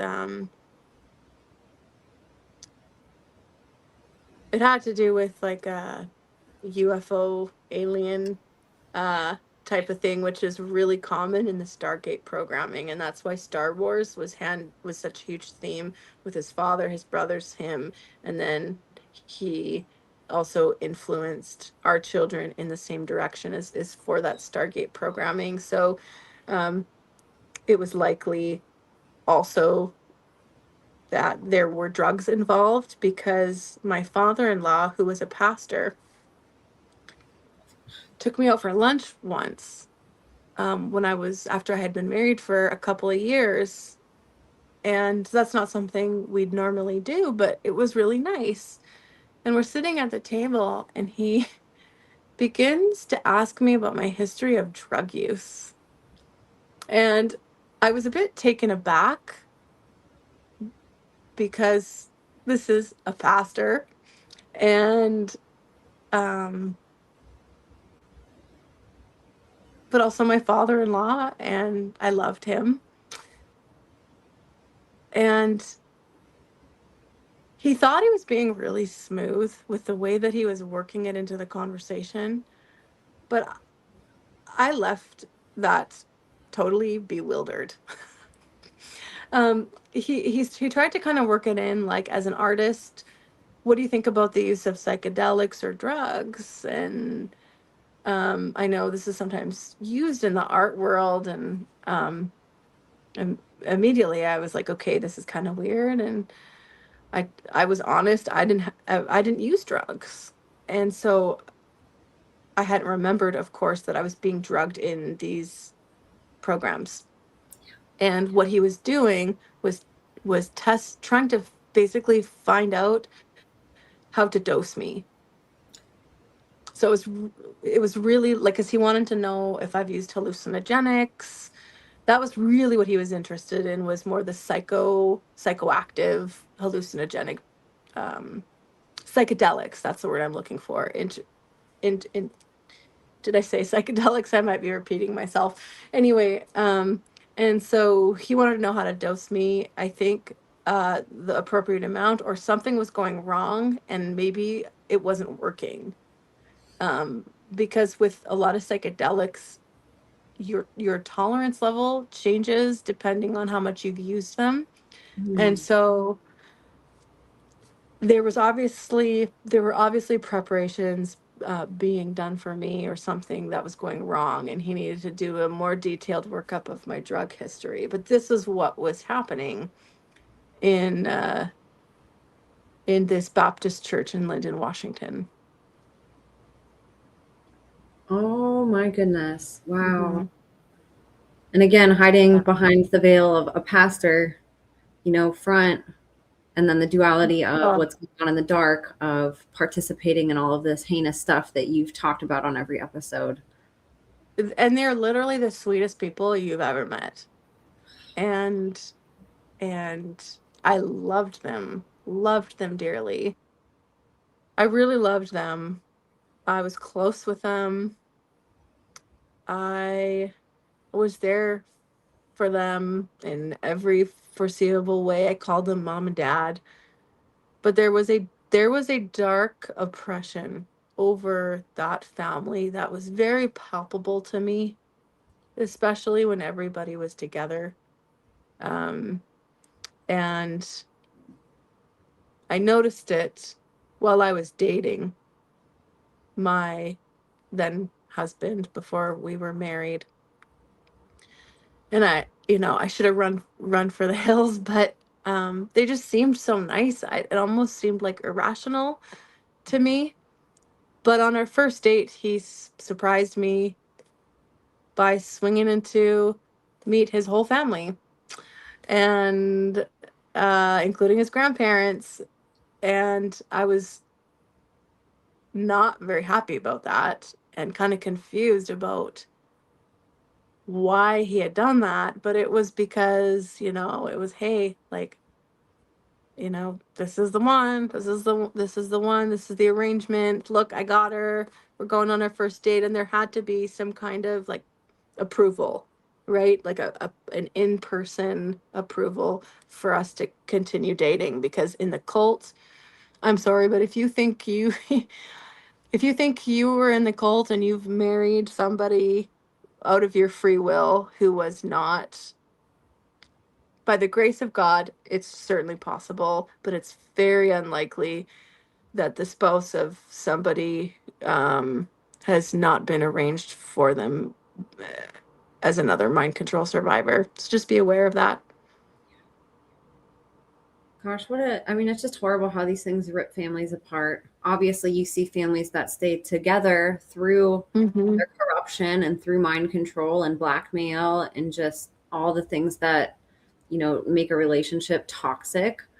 But it's really sad how these things rip families apart when somebody tries to do the right thing like you, and the consequences, that come about. And, I keep going back to this, but what a freaking miracle and warrior you are. I mean, just an absolute warrior of God. You're leading his army. You are championing for your children, and not just yours, but there's so many parents, mothers, and fathers who had their children ripped away in a very similar way, and you're giving all of them a voice who can't speak or aren't there yet. And all these survivors as well that have gone through similar things to you, that feel very alone in what they're going through, and, are waking up to the deception in their lives. I just thank you with all my heart for giving your children a voice, for giving the little girl that you once were the hero that she never had, for becoming her, for helping lead other captives to salvation and freedom, and just for all the work that you do. I mean, you do so much for other people, and you're still going through so much yourself. I mean, you just said a few weeks ago, whenever we were recording, you had the police at your house for twice in a couple days. So, or in a week, however long it was. But I mean, you're just such a champion, and I love that you just keep going. Such a freaking powerhouse you are. And these people should absolutely be scared of you. And I know that they are. Yeah. And do you want to share with people where they can connect with you once again on social media, and remind people of your fundraiser and your new Telegram, and just share all the ways that people can connect with you? Yes, absolutely. Well, the links will be in the channel below, but also on my Instagram at The Song of the Lamb. My email is thesongofthelamb144@gmail.com. And my Telegram channel is The Song of the Lamb, The Second Exodus. All the links you can find on most videos or on my Instagram profile. So please come join our community.